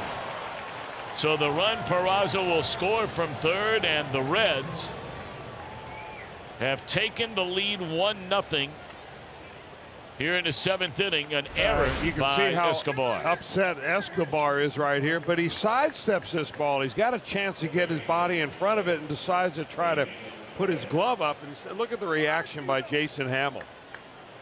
I mean, he just can't believe it. Boy, if there was ever a situation where it shows that bad fundamentals cost you an error, a runner, a run, and possibly a ball game, there's the poster right there. Reds will take it. And there was not a contact play on there.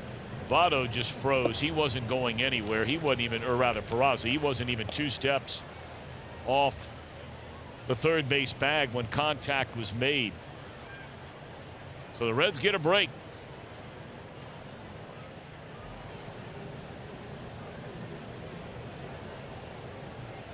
Gennett at first, 1 out, and here's Suarez, who leads the league in runs batted in with 49, 0 for 2 tonight.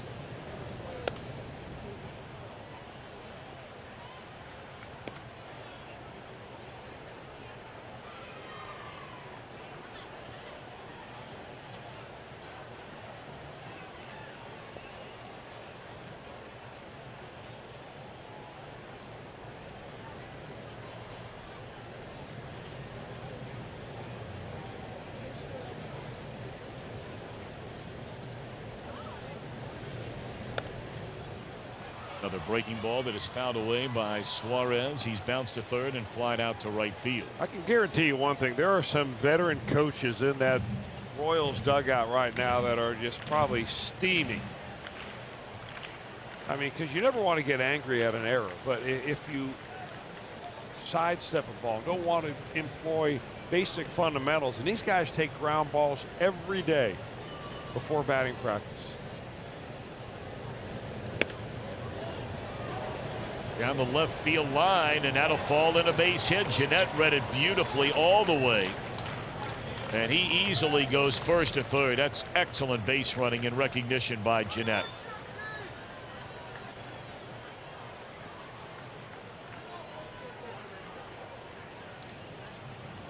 Things beginning to come unglued just a little bit here for Hamels and the Royals. Jam job by Suarez right on the line, and Jeanette's going to see it, and he's going to see that there's no way the left fielder Gordon's going to be anywhere near it.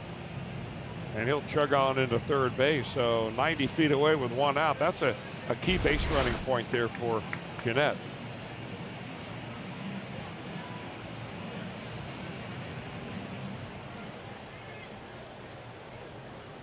Suarez continues his hitting streak with that base hit.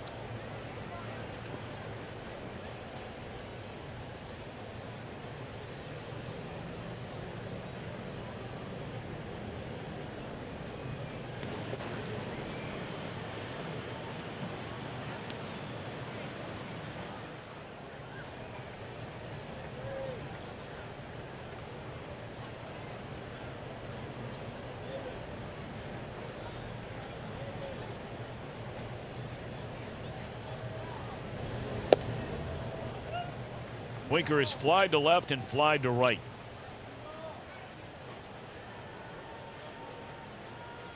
A little better than the league average for Jesse, with a runner at third and less than 2 outs.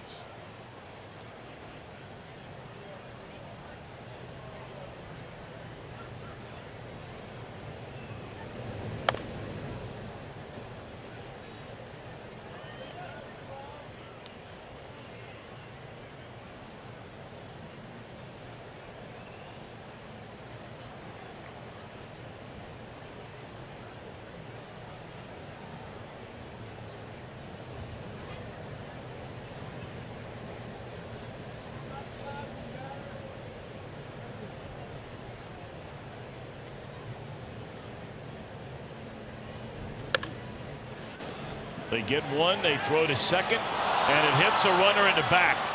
And Suarez will advance on to third. This has been an ugly inning for the Royals, and it's a 2-0 Reds lead.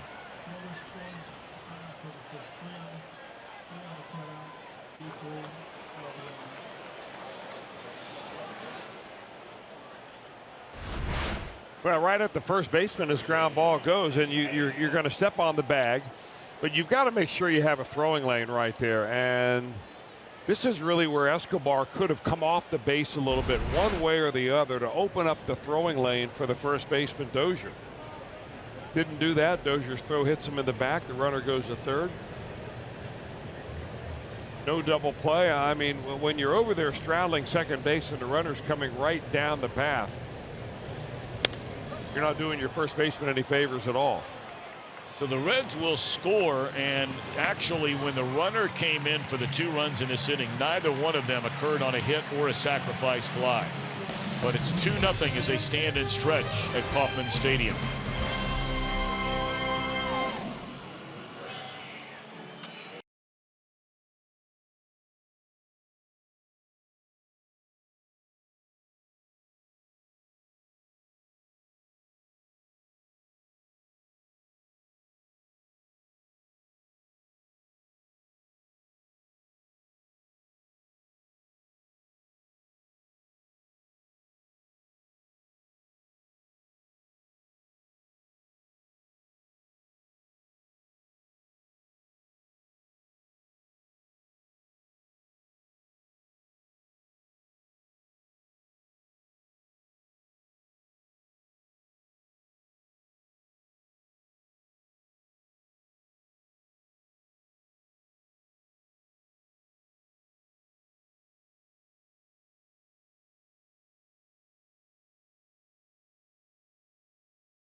Dustin Johnson, Jordan Spieth, some of the world's greatest golfers, the 118th U.S. Open.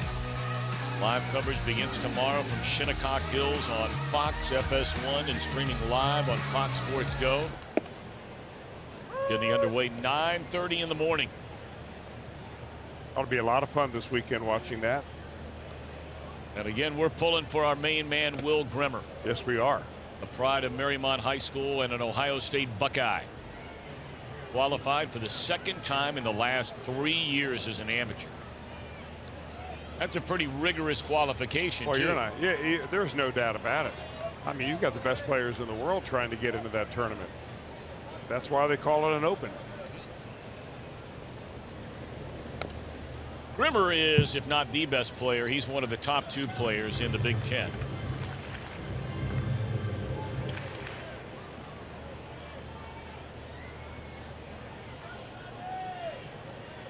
And if you've ever had a chance to go up there to Ohio State, where they just have, I mean, all their sports facilities are just beyond belief. There's a drive into right field.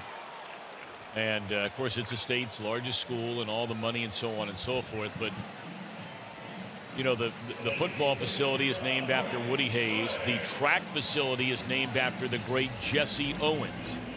And the golf facility, which they redid about a year ago, is named in honor of Jack Nicklaus. Pretty sweet.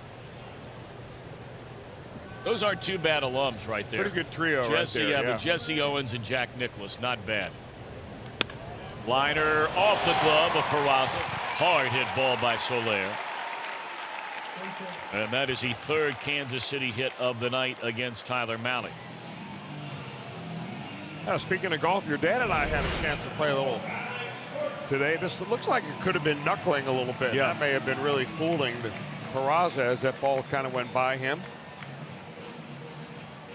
We ran into an old Ohio guy, and Chris Bussell, who was at one time one of the Southern Ohio PGA Players of the Year. I met him a few years ago at one of their banquets, and he now landed a head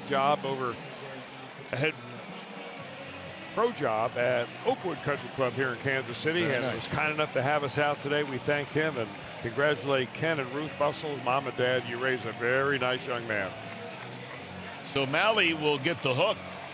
88 pitches after 6 1/3. Our Skyline Chili call to the bullpen brings on Amir Garrett.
So after Malley gives up a single with 1 out here in the 7th inning, he throws 88 pitches in the game, 59 for strikes. He gets the hook.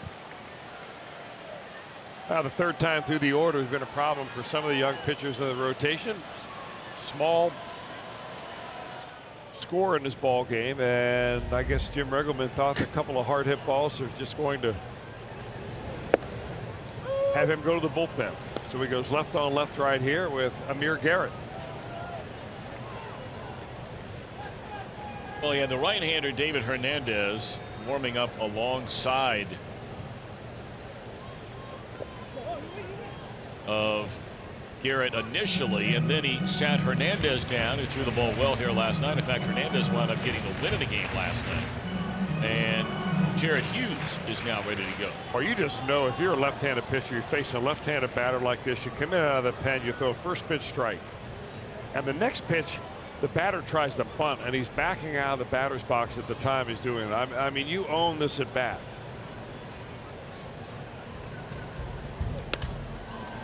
Puts a ball in play, a fly ball to left. Winker coming on to get it. That's that wind that you were bringing up earlier, blowing in across from right center down the left field line. 2 away in the inning. And now 1 more out to go, and that's going to be it for Garrett. 1/3, and they'll bring on Jared Hughes. So another break in the action. Bottom of the 7th inning, a 3rd pitcher used to a 3rd hitter. Look at the big fella. Rumbling, stumbling, no bubbling.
All right, 2 outs, runner on.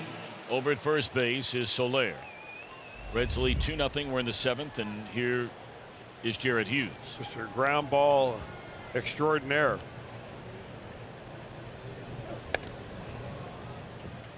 Hunter Dozier has bounced into a double play, starting with a ground ball to Suarez, and then looked at strike 3 against Malley in the 5th. Malley 3 hits, 6 1/3, 1 strikeout, 2 walks. And so far, no runs, although the runner at first, of course, belongs to him.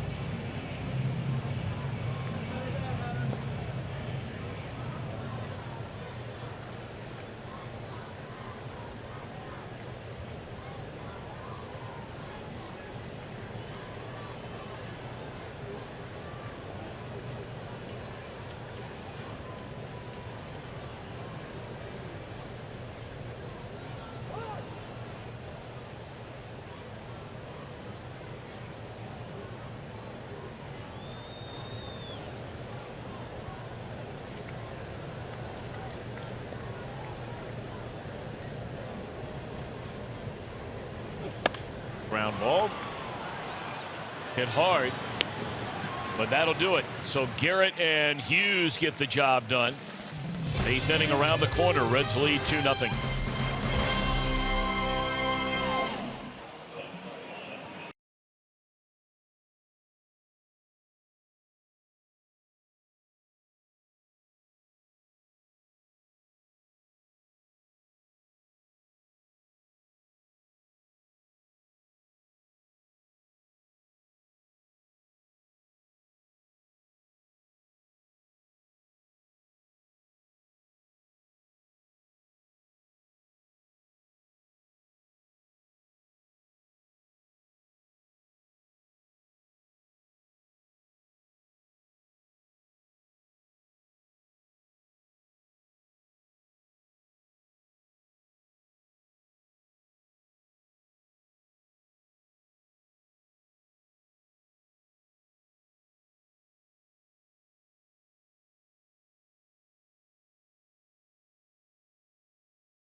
All righty, fellas, thank you very much. Look forward to checking in with you and Reds Live here shortly. Reds come to bat here in the 8th inning. Still Jason Hamill on the mound. That was his 81st pitch of the game. And 59 of them have been for strikes. He has really pitched well here tonight. I mean, the 2 base hits the Reds had in the 7th inning wouldn't break that proverbial plane of glass. Peraza looped a double into left center field. Suarez looped a single down the left field line, but sloppy play behind him. Errors by Escobar and the first baseman Dozier, allowing or helping the Reds to pick up 2 runs. Yeah, you got to feel that Hamill, it feels like maybe a little bit of the air has been let out of the balloon here by that play by Escobar.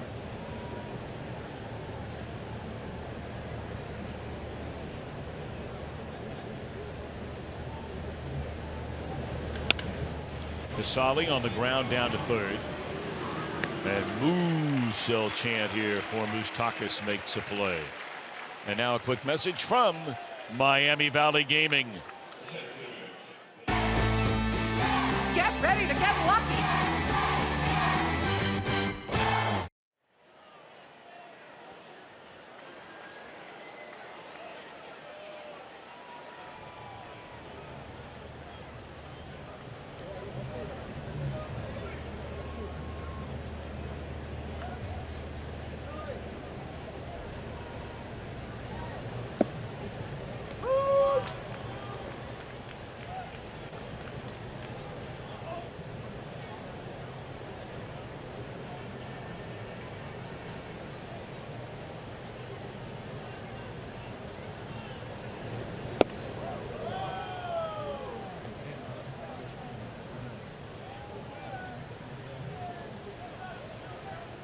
Billy Hamilton, the batter.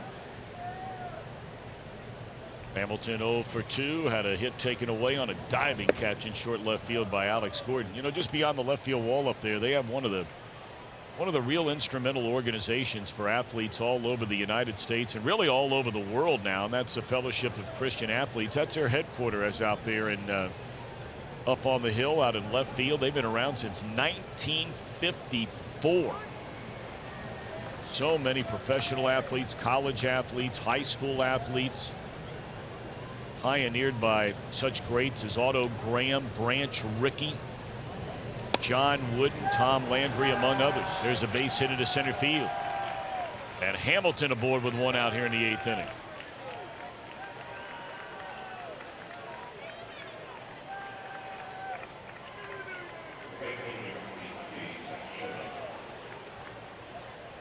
Billy has 10 stolen bases. He's been thrown out 3 times. He's been sitting close to that number for quite a while.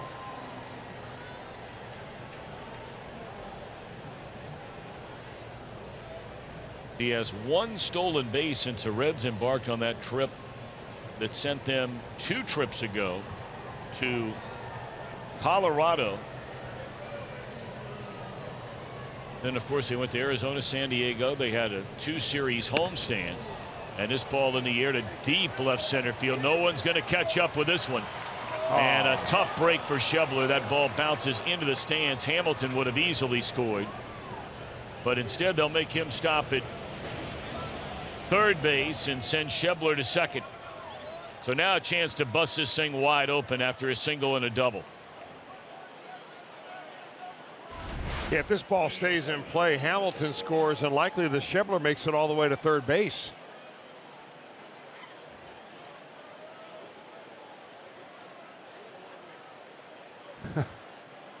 Manny Gonzalez there to help Billy put the brakes on. So now the infield comes in once more. As Peraza is the batter, he got the 2-run rally started in the 7th inning with a double into left center field and tries to bunt. Yeah, I'm not sure what that was right there. I don't either. If you're going to bunt a safety squeeze, you really want to do it down the first base line, but in this situation, Hunter Dozier, the first baseman's playing so shallow, there's no really advantage to that right here. With the infield in, go ahead and swing the bat, get a fly ball out of it, and pick up another insurance run. I think Billy Hamilton was stunned down at third that Peraza tried to bunt.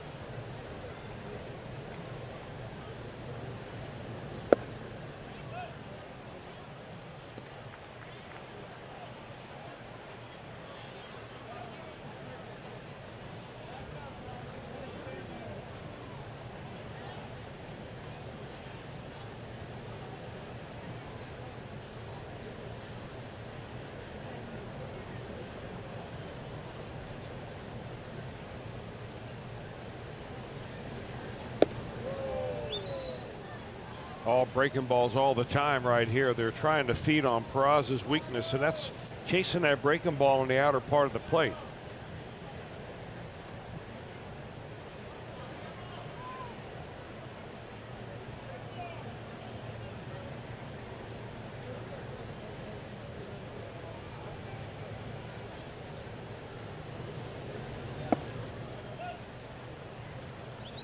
All Hamill has to do is look into the on-deck circle and see Joey Votto, and that translates into Jose Peraza, you're getting a pitch right here. They're going to save that open base for Votto.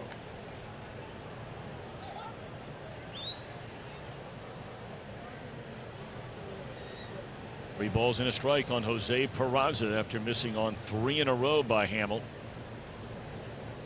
And this will drive in a pair. One for sure. They're going to hold Schebler. Billy Hatcher deciding to hold him up. RBI single by Peraza makes it 3-0. It's a big base hit, 2 in a row now by Peraza. Yeah, he's looked a lot better. You know, he gets into the number 2 slot in the lineup here, facing a pitcher right in front of Joey Votto. So you know on a 3-1 count, Hamill's not going to walk you. He's going to give you something right down the middle to make sure that he can get a pitch in there, and Peraza lines it for a base hit. Going to be all for Hamill. They'll go with the left-hander Tim Hill. So Hamill goes 7 1/3 tonight. Pitches well. Had bad defense behind him in that 2-run Red 7th. He allows 7 hits, 3 strikeouts, nary a walk.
All right, the left-hander Tim Hill will come on to face Joey Votto. The Reds have scored 2 in the 7th, 1 here in the 8th. Runners at first and third with 1 out.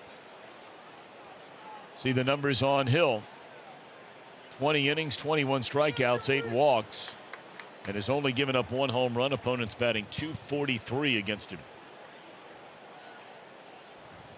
Well, the 7th, 8th, and 9th innings have been just a disaster for this Kansas City team this year. They have been outscored 114-55, if you can believe that, in the 7th, 8th, and 9th innings. And that includes the 2 in the 7th and the 1 here in the 8th.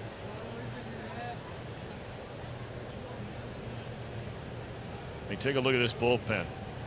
I mean, at one time, Ned Yost had the best bullpen on the planet. And now, one of the worst, if not the worst.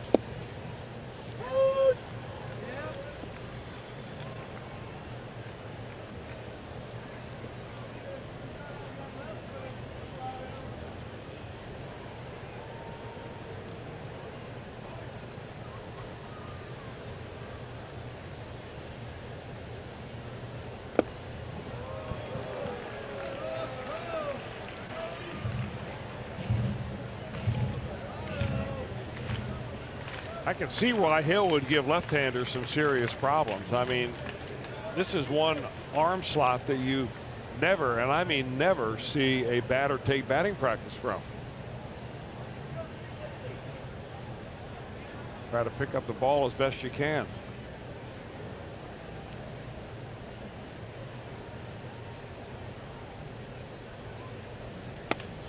Double play ball here, but the Reds get a run in the 8th inning. Kansas City will bat in the bottom of the 8th, trailing Cincinnati 3-0.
Cologne, third active pitcher with 2,500 career strikeouts, joining Sabathia and Verlander. Speaking of Sabathia, 5th Yankee pitcher all-time with 1,500 strikeouts. And bad news for the Tigers, Miguel Cabrera out for the rest of the season with a ruptured biceps tendon. He is owed $154 million over the next 5. Of course, that is one of the greatest right-handed batters in the history of Major League Baseball, Miguel Cabrera. So the Reds are going to miss him. We told you they have a home-and-home series with the Tigers coming up later this summer. 2 games in Detroit, 2 games in Cincinnati. It's too bad the Reds fans will not see Miguel Cabrera. Yeah.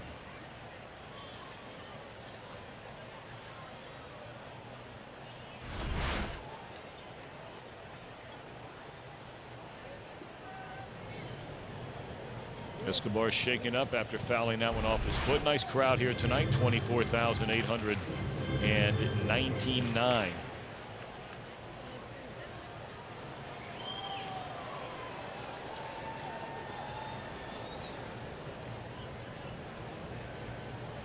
Escobar to lead things off against Hughes. And he may have fouled another one. No, that one didn't get his foot. Hey, big happenings going on up the river from Cincinnati, up around the Portsmouth Wheelersburg area. The Gene Bennett Classic, yes, which is a amateur baseball tournament. I think it's an 18 under amateur baseball tournament. Starts up tomorrow. There'll be teams from all over the place. I think they ended up with about 14 to 16 teams, even teams from Canada and Texas coming into play in that. Very nice. Our late great friend Gene Bennett. They'll be playing at Branch Rickey Field and Wheelersburg High School, Raceland, Kentucky, Russell, Boyd County High School, all over the place up there in the Wheelersburg, Portsmouth area. Thank Richard Rowe for passing that information on to us, and we can get the word out. If you're not doing anything, and if you're that part of town, it's good, fun amateur baseball. A little slice of Americana down there. Indeed. I met a fella, in fact, here last night. He and his son come along to different ballparks. They try to every year, and they made the trip in from Chillicothe, which isn't all that far from there. Really nice father and son. Chillicothe, not too far from Bainbridge, which was the home of the Ted Kluszewski baseball school way back in the day. But of course, all those towns we're talking about, they're all lovely places. But when you're moving to that part of the country, you have your eyes focused on one town and one town only in that part of Ohio. And that would be the Big A. Athens, Ohio. That's the spot. And all those other places are great stop in, but ultimately you got to roll into A-Town. Suarez, the pirouette, the throw, and got him. No, the ball had it pop out of his glove. It looked like Adam had it momentarily. That'll be a base hit. It should be.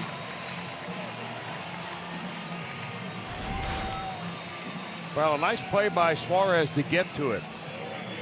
And he does the twist there, and boy, Duvall has been good down there. I mean, he has not played games down there very much because Votto's an everyday player, but just about picks this one clean. I actually thought he had it a little longer than that replay showed. We were blocked by the runner going by him and didn't see the ball pop out. So a good effort on both ends, but an infield hit for Escobar. And here's Orlando. He is tapped out weakly to the shortstop twice. And another weak tapper to the shortstop. It's the third time. Almost identical, each of the three.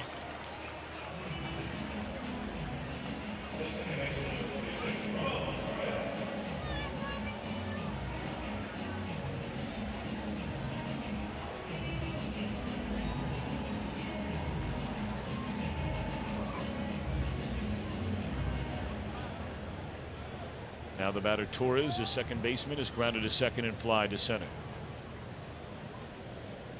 We're in the bottom of the 8th inning. Reds 3 runs, 7 hits. Kansas City no runs, 4 hits, and 2 big errors. Both errors committed in that 2-run Cincinnati 7th inning.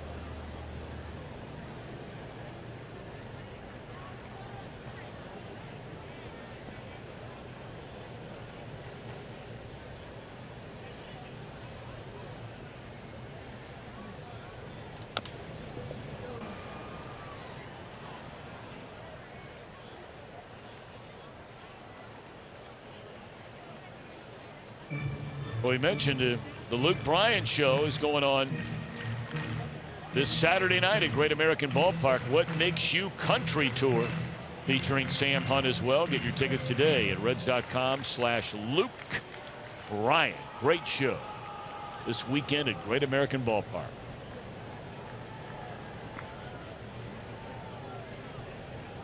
Ball and 1 strike on Torres.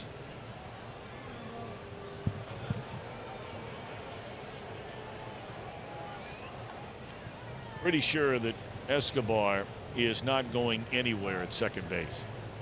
His team is down 3 runs and they have 5 outs left to play with. And he's not a big base stealer anyway.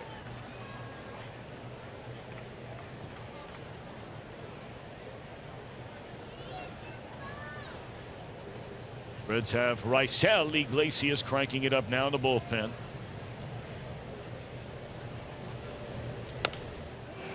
To Hopper to Duvall. The feed and a good one to the covering Hughes. On to third goes Escobar. 2 outs in the inning. I mean, is it uncanny how Jared Hughes is able to just induce one ground ball after another? I mean, the more I watch him pitch, the more you can really appreciate what he has done to really fine hone his craft of throwing a sinking fastball and basically living on that one pitch. It's a hittable speed, 92 miles an hour. He's not a guy to knock you down to try to intimidate you. He says, basically, here it is. I'm going to throw it at your knees. Granted, we're only in the second week of June, but it's very safe to say once David Hernandez got healthy and he was able to pitch for the big league club, he got hurt at the end of spring training, 3/4 of the way through. But when it comes to evaluating pitchers, these two pitchers, Jared Hughes and David Hernandez, they have been excellent signs for the Reds as free agents during this offseason. So you can quarrel with, player development, or you can quarrel with whatever it is you want to quarrel with. But when it comes to these two guys, and they were the two free agents the Reds brought in during the offseason to try and shore up a woeful bullpen. And so far, both of them have been dynamite. Well, they both have signed a 2-year deals, and both have been, I think, DFA'd at some point in the last 2 seasons. So they went from looking for a job in baseball to now having 2-year guaranteed deals and throwing the ball really well. 2-1 on Merrifield.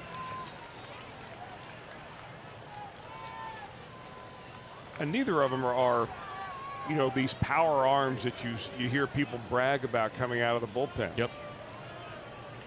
They're just veterans that know what they're doing out there.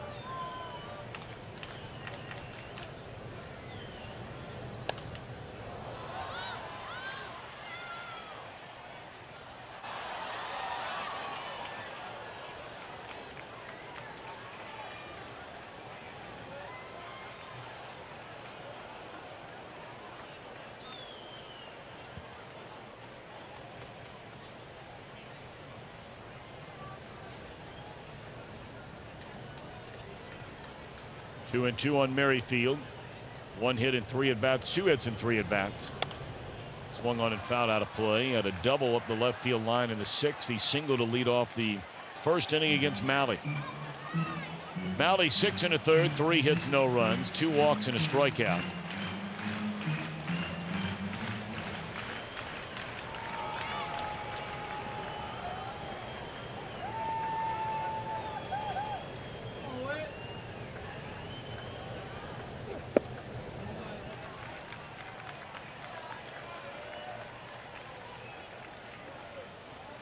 Well, Rondy Peralta is also up and throwing in the Reds bullpen, and I mean, if Hughes keeps fooling around here with Merrifield, he's run the count full now.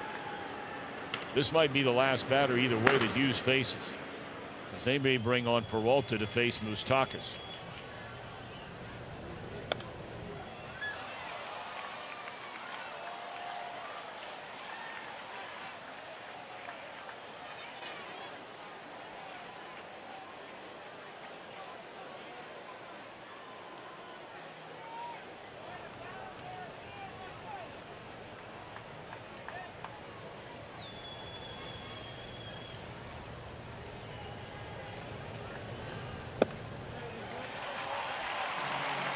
An 8-pitch at bat, and let's see if Jim Riggleman, boy, this is all right. Pitching change. As good as Hughes has been, that is a very disappointing at bat. Yeah, really disappointing. You just walked the batter to allow the most powerful hitter in their lineup to come to the plate, representing the tying run, flipping breaking balls up there at 1 and 2 and 2 and 2.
Cubs are coming to town next weekend. You can be there as low as $12. Great series presented by Kroger. For tickets, visit Reds.com. Well, inexplicably, Hughes walks Merrifield, which allows the tying run to come to the plate. And Jim Riggleman has to go get Hughes and bring in the left-hander, Wandy Peralta.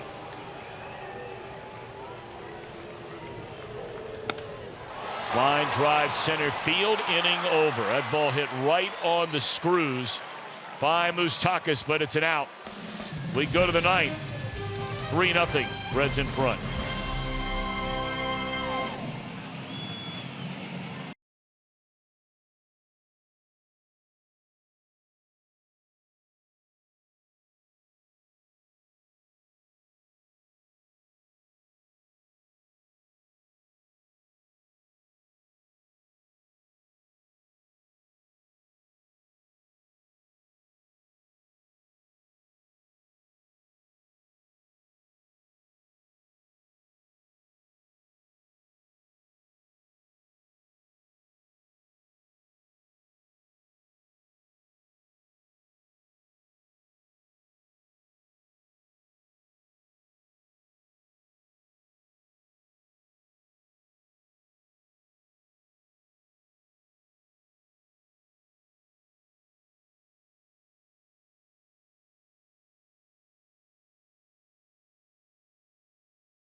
Every game on Fox Sports Ohio with all the info you need. Reds Live presented by Ray St. Clair Roofing. And let's take a peek around the corner to Friday. Matt Harvey, his numbers as a Red is 6 starts. Chad Kuhl for the Pirates. 4:05 game. Reds Live at 3:30 Saturday. Castillo v. Nova. And then DeSclafani 1 o'clock Reds Live v. Musgrove.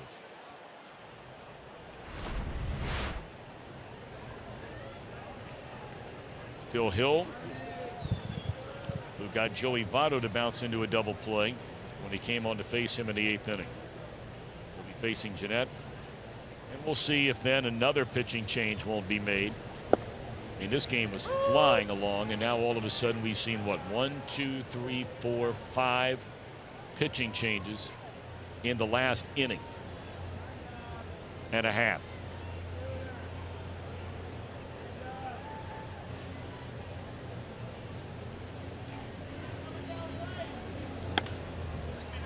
Base hit into center field by Scooter. His second hit tonight, 3rd time he's been on base. And I would imagine we'll see Ned Yost. Maybe, maybe not. Now, left-handers are hitting around 217 off this left-handed pitcher, Tim Hill. Not Scooter. I mean, it really doesn't matter who you throw out there right now for Scooter Jeanette.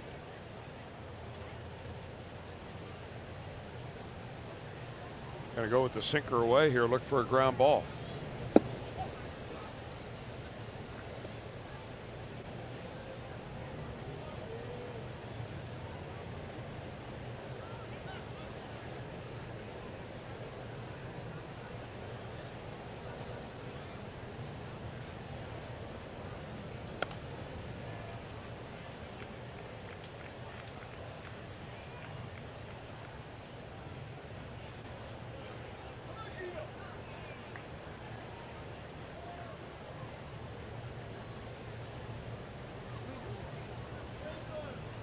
One ball and 1 strike on Suarez.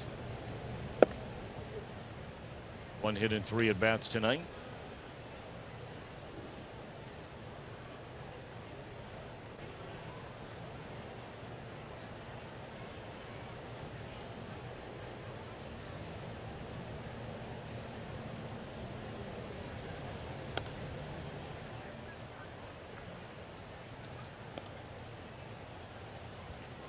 Nationals finish off the Yankees tonight 5-4. Colorado beats Philadelphia 7-2. We told you the Pirates over Arizona 5-4.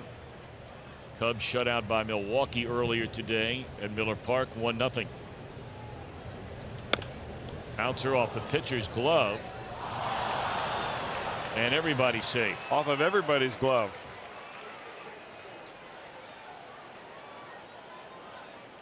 Reminiscent of the 7th inning for Ned Yost's defense when they committed a couple of errors. Drawn in infield, a 0-0 game. A play it's got to be made by the veteran Escobar. Goes right by him. Tried to Olay it. And then on a potential double play ball, the throw from Dozier to second hits the runner Suarez in the back, which brought in another run.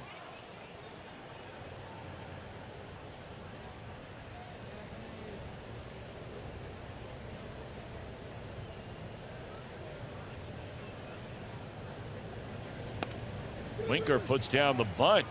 Pitcher goes to third. You got to be kidding. I mean, this is brutal.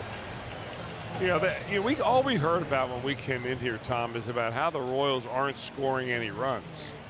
Well, the way Ned Yost's team has played defense the last couple of nights, especially tonight, they're going to have to score a boatload of runs to make up for it. This is absolutely just a terrible decision on the part of the pitcher right here.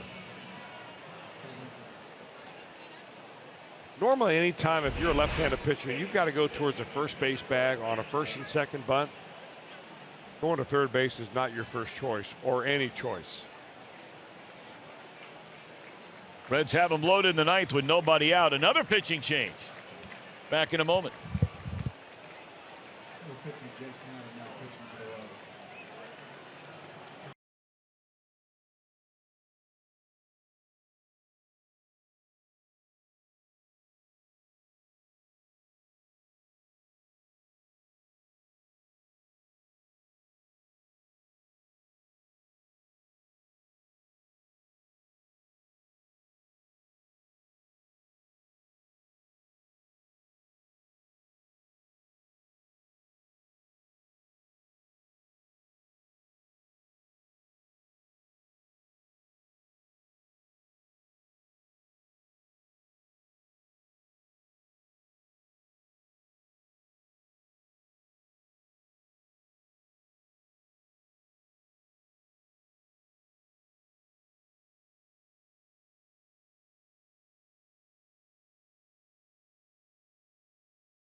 Young man who grew up nearby in Overland Park, Kansas, comes on to pitch.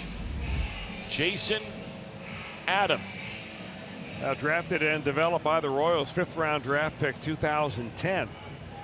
And his first year in the major leagues now. He's been in 14 games, including this one. He is the 6th different Royals pitcher to make his major league debut this season. That's second most in the majors behind San Diego. And San Diego's having a pretty good year. That was a category where the Reds were pretty much runaway favorites the last couple of years. Not so much this year, though. They are loaded for Adam Duvall. That ball came within a whisker of bringing a run in with a hit by batter or hit by pitch.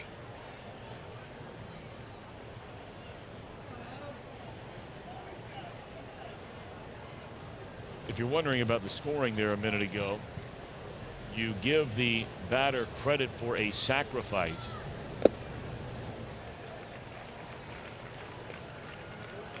Jesse Winker picks up the sacrifice.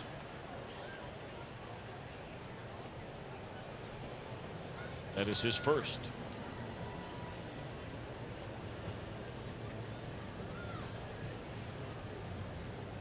Bases loaded, nobody out, trying to kick the door in here and put this thing out of reach.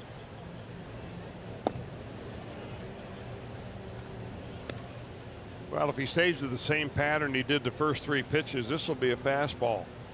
He went breaking ball, fastball, missed with the breaking ball again. Bases loaded, nowhere to put him.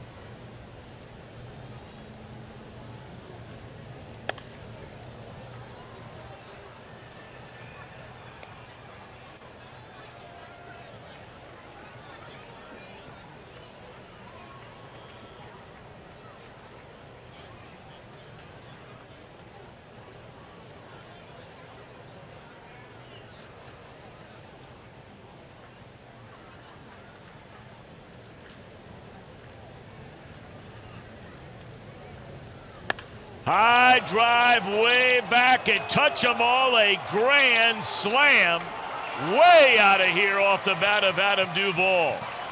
Holy Moses.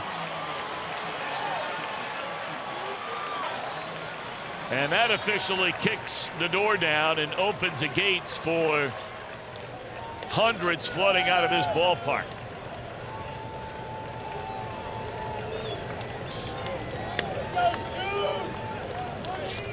Tell you what, for a guy hitting in the 180s, that's 11 home runs and 38 runs batted in for Duvall.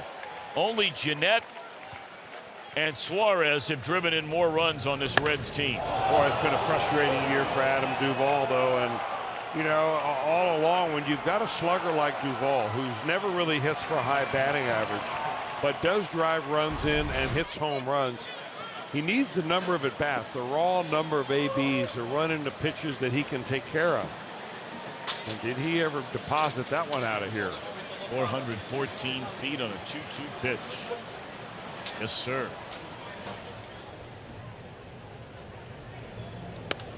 I mean, you stop and think about it for a minute. We told you earlier that Suarez leads the league with 49 runs batted in. Duvall has 11 fewer. So, I mean, he ranks in the top probably 12 or 15 in the league for a guy batting in the 180s. Off the bat of Casali. Nice running play made by Merrifield in right center field. Hit it hard again, didn't he? Sure did. He has really hit the ball hard since joining this Reds team. I mean, you know, limited number of at-bats coming in. He only had 10, but he had 5 hits, including 2 doubles and a home run.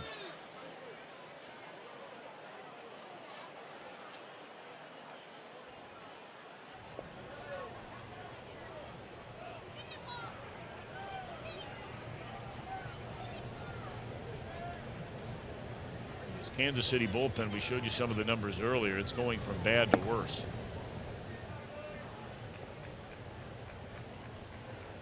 Adam gives up the grand slam to the first batter he faces.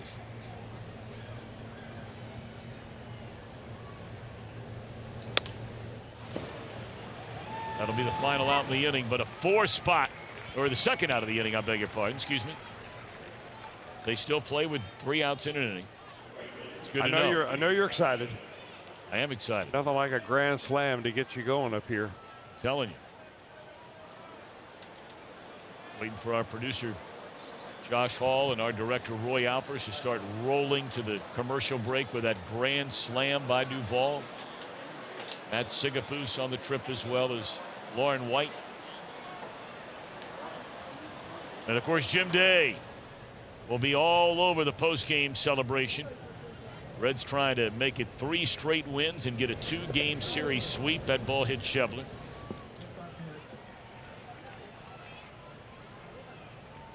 I mean, I have no doubt that once Jim hits the manager's office, as he does right after the game, he'll be visiting with some of the troops down there before they all get on the plane together.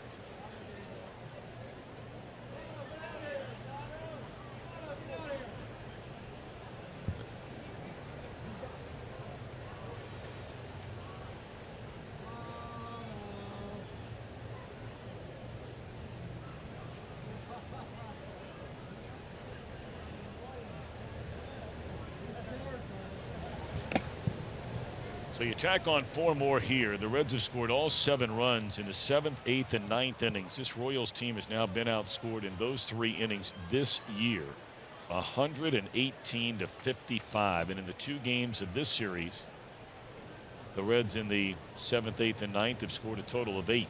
They got 4 in the 10th last night. Peraza's had a nice game. Started the 2-run rally in a scoreless game in the 7th with a double, scored the first run of the night, and then knocked in a run with a single in the 8th inning.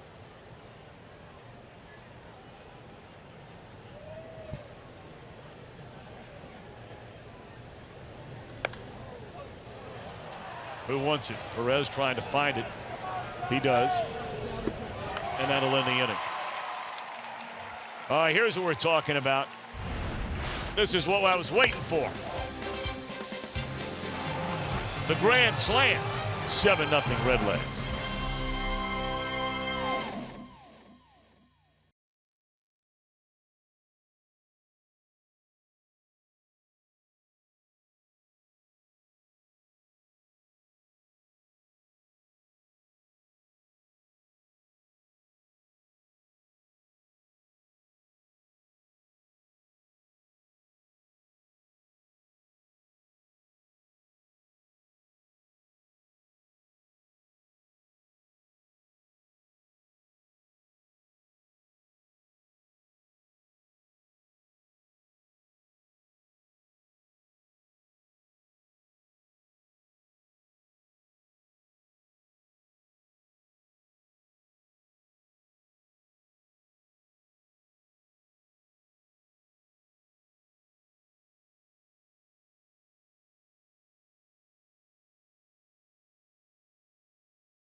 So 15 minutes could save you 15% or more on car insurance. And by Toyota. For over 30 offers, visit buyatoyota.com. Toyota, let's go places.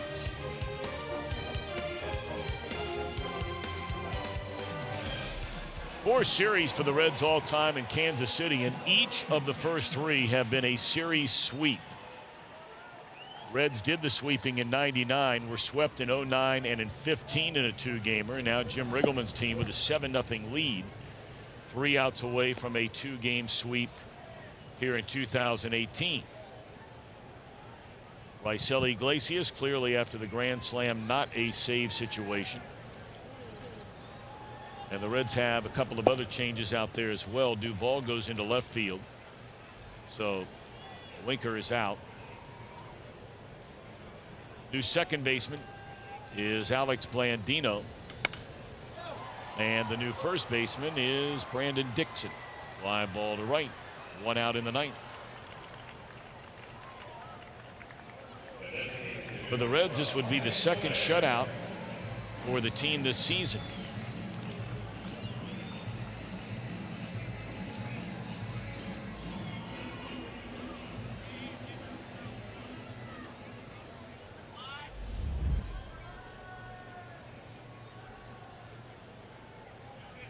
See the numbers on Iglesias, 2 blown saves.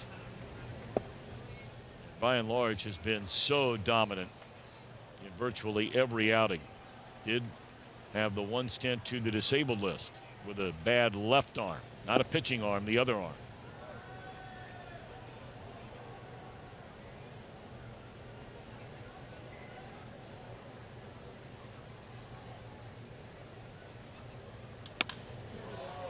Hooked into left field off the bat of Soler, and this will be his 18th double of the year as he goes limping into second base. Been on base 3 straight times. It's a lot of doubles, 18 doubles.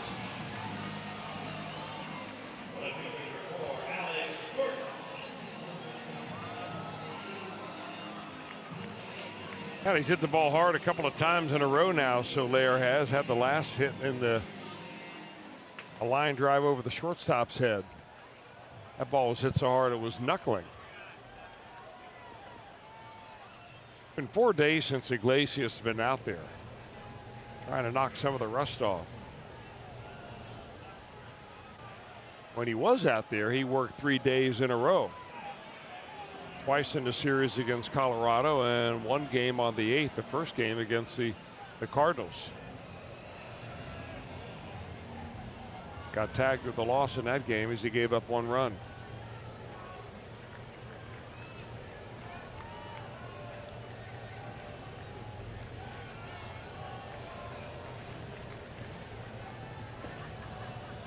Alex Gordon now the batter.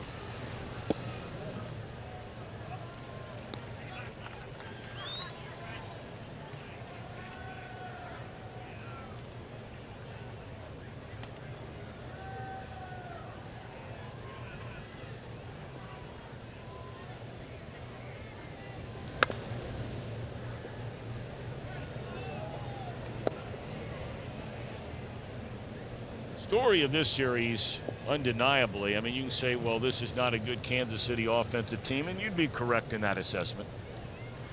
But, you know, with all the crazy stuff, the Votto triple, the Hamilton play at third last night, now Duvall a grand slam, the sloppy plays in the field by Kansas City, there are a lot of other things that you might think about when you walk away from this series. But if this shutout holds up, Reds pitching has only allowed 1 run in 2 days here.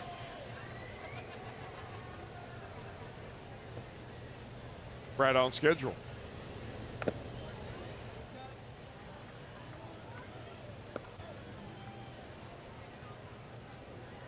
Whose schedule? Danny Darwin's schedule. Yes. I mean, you and my dad were down there wearing him out before the game today. He likes to talk. Trying to get a little bit of knowledge there. Talking about Tyler Mahle a little bit about Romano last night. Ball is scalded into left center field. And look at Hamilton. Are you kidding me? I mean, are you kidding me? Again, you have to sit where we sit, and he comes up limping a little bit, waving off the trainer. But where we sit, 99.9% of the players in baseball would not even get within 3 steps of this ball. Look where he starts and look where he ends. And he hit that wall hard. I mean, this is a 7-0 ball game. And he's playing all out the only way he knows. I just cannot believe. And look, we're fortunate enough to watch him every single day. So I know there are other announcers with other teams that would, you know, argue till you're blue in the face. But I still cannot believe there's a chance that Billy Hamilton could go through his career. And this guy has not won a Gold Glove.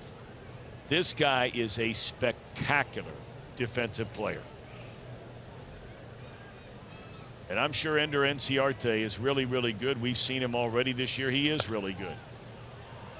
But it's just impossible to believe that anybody's better than this guy.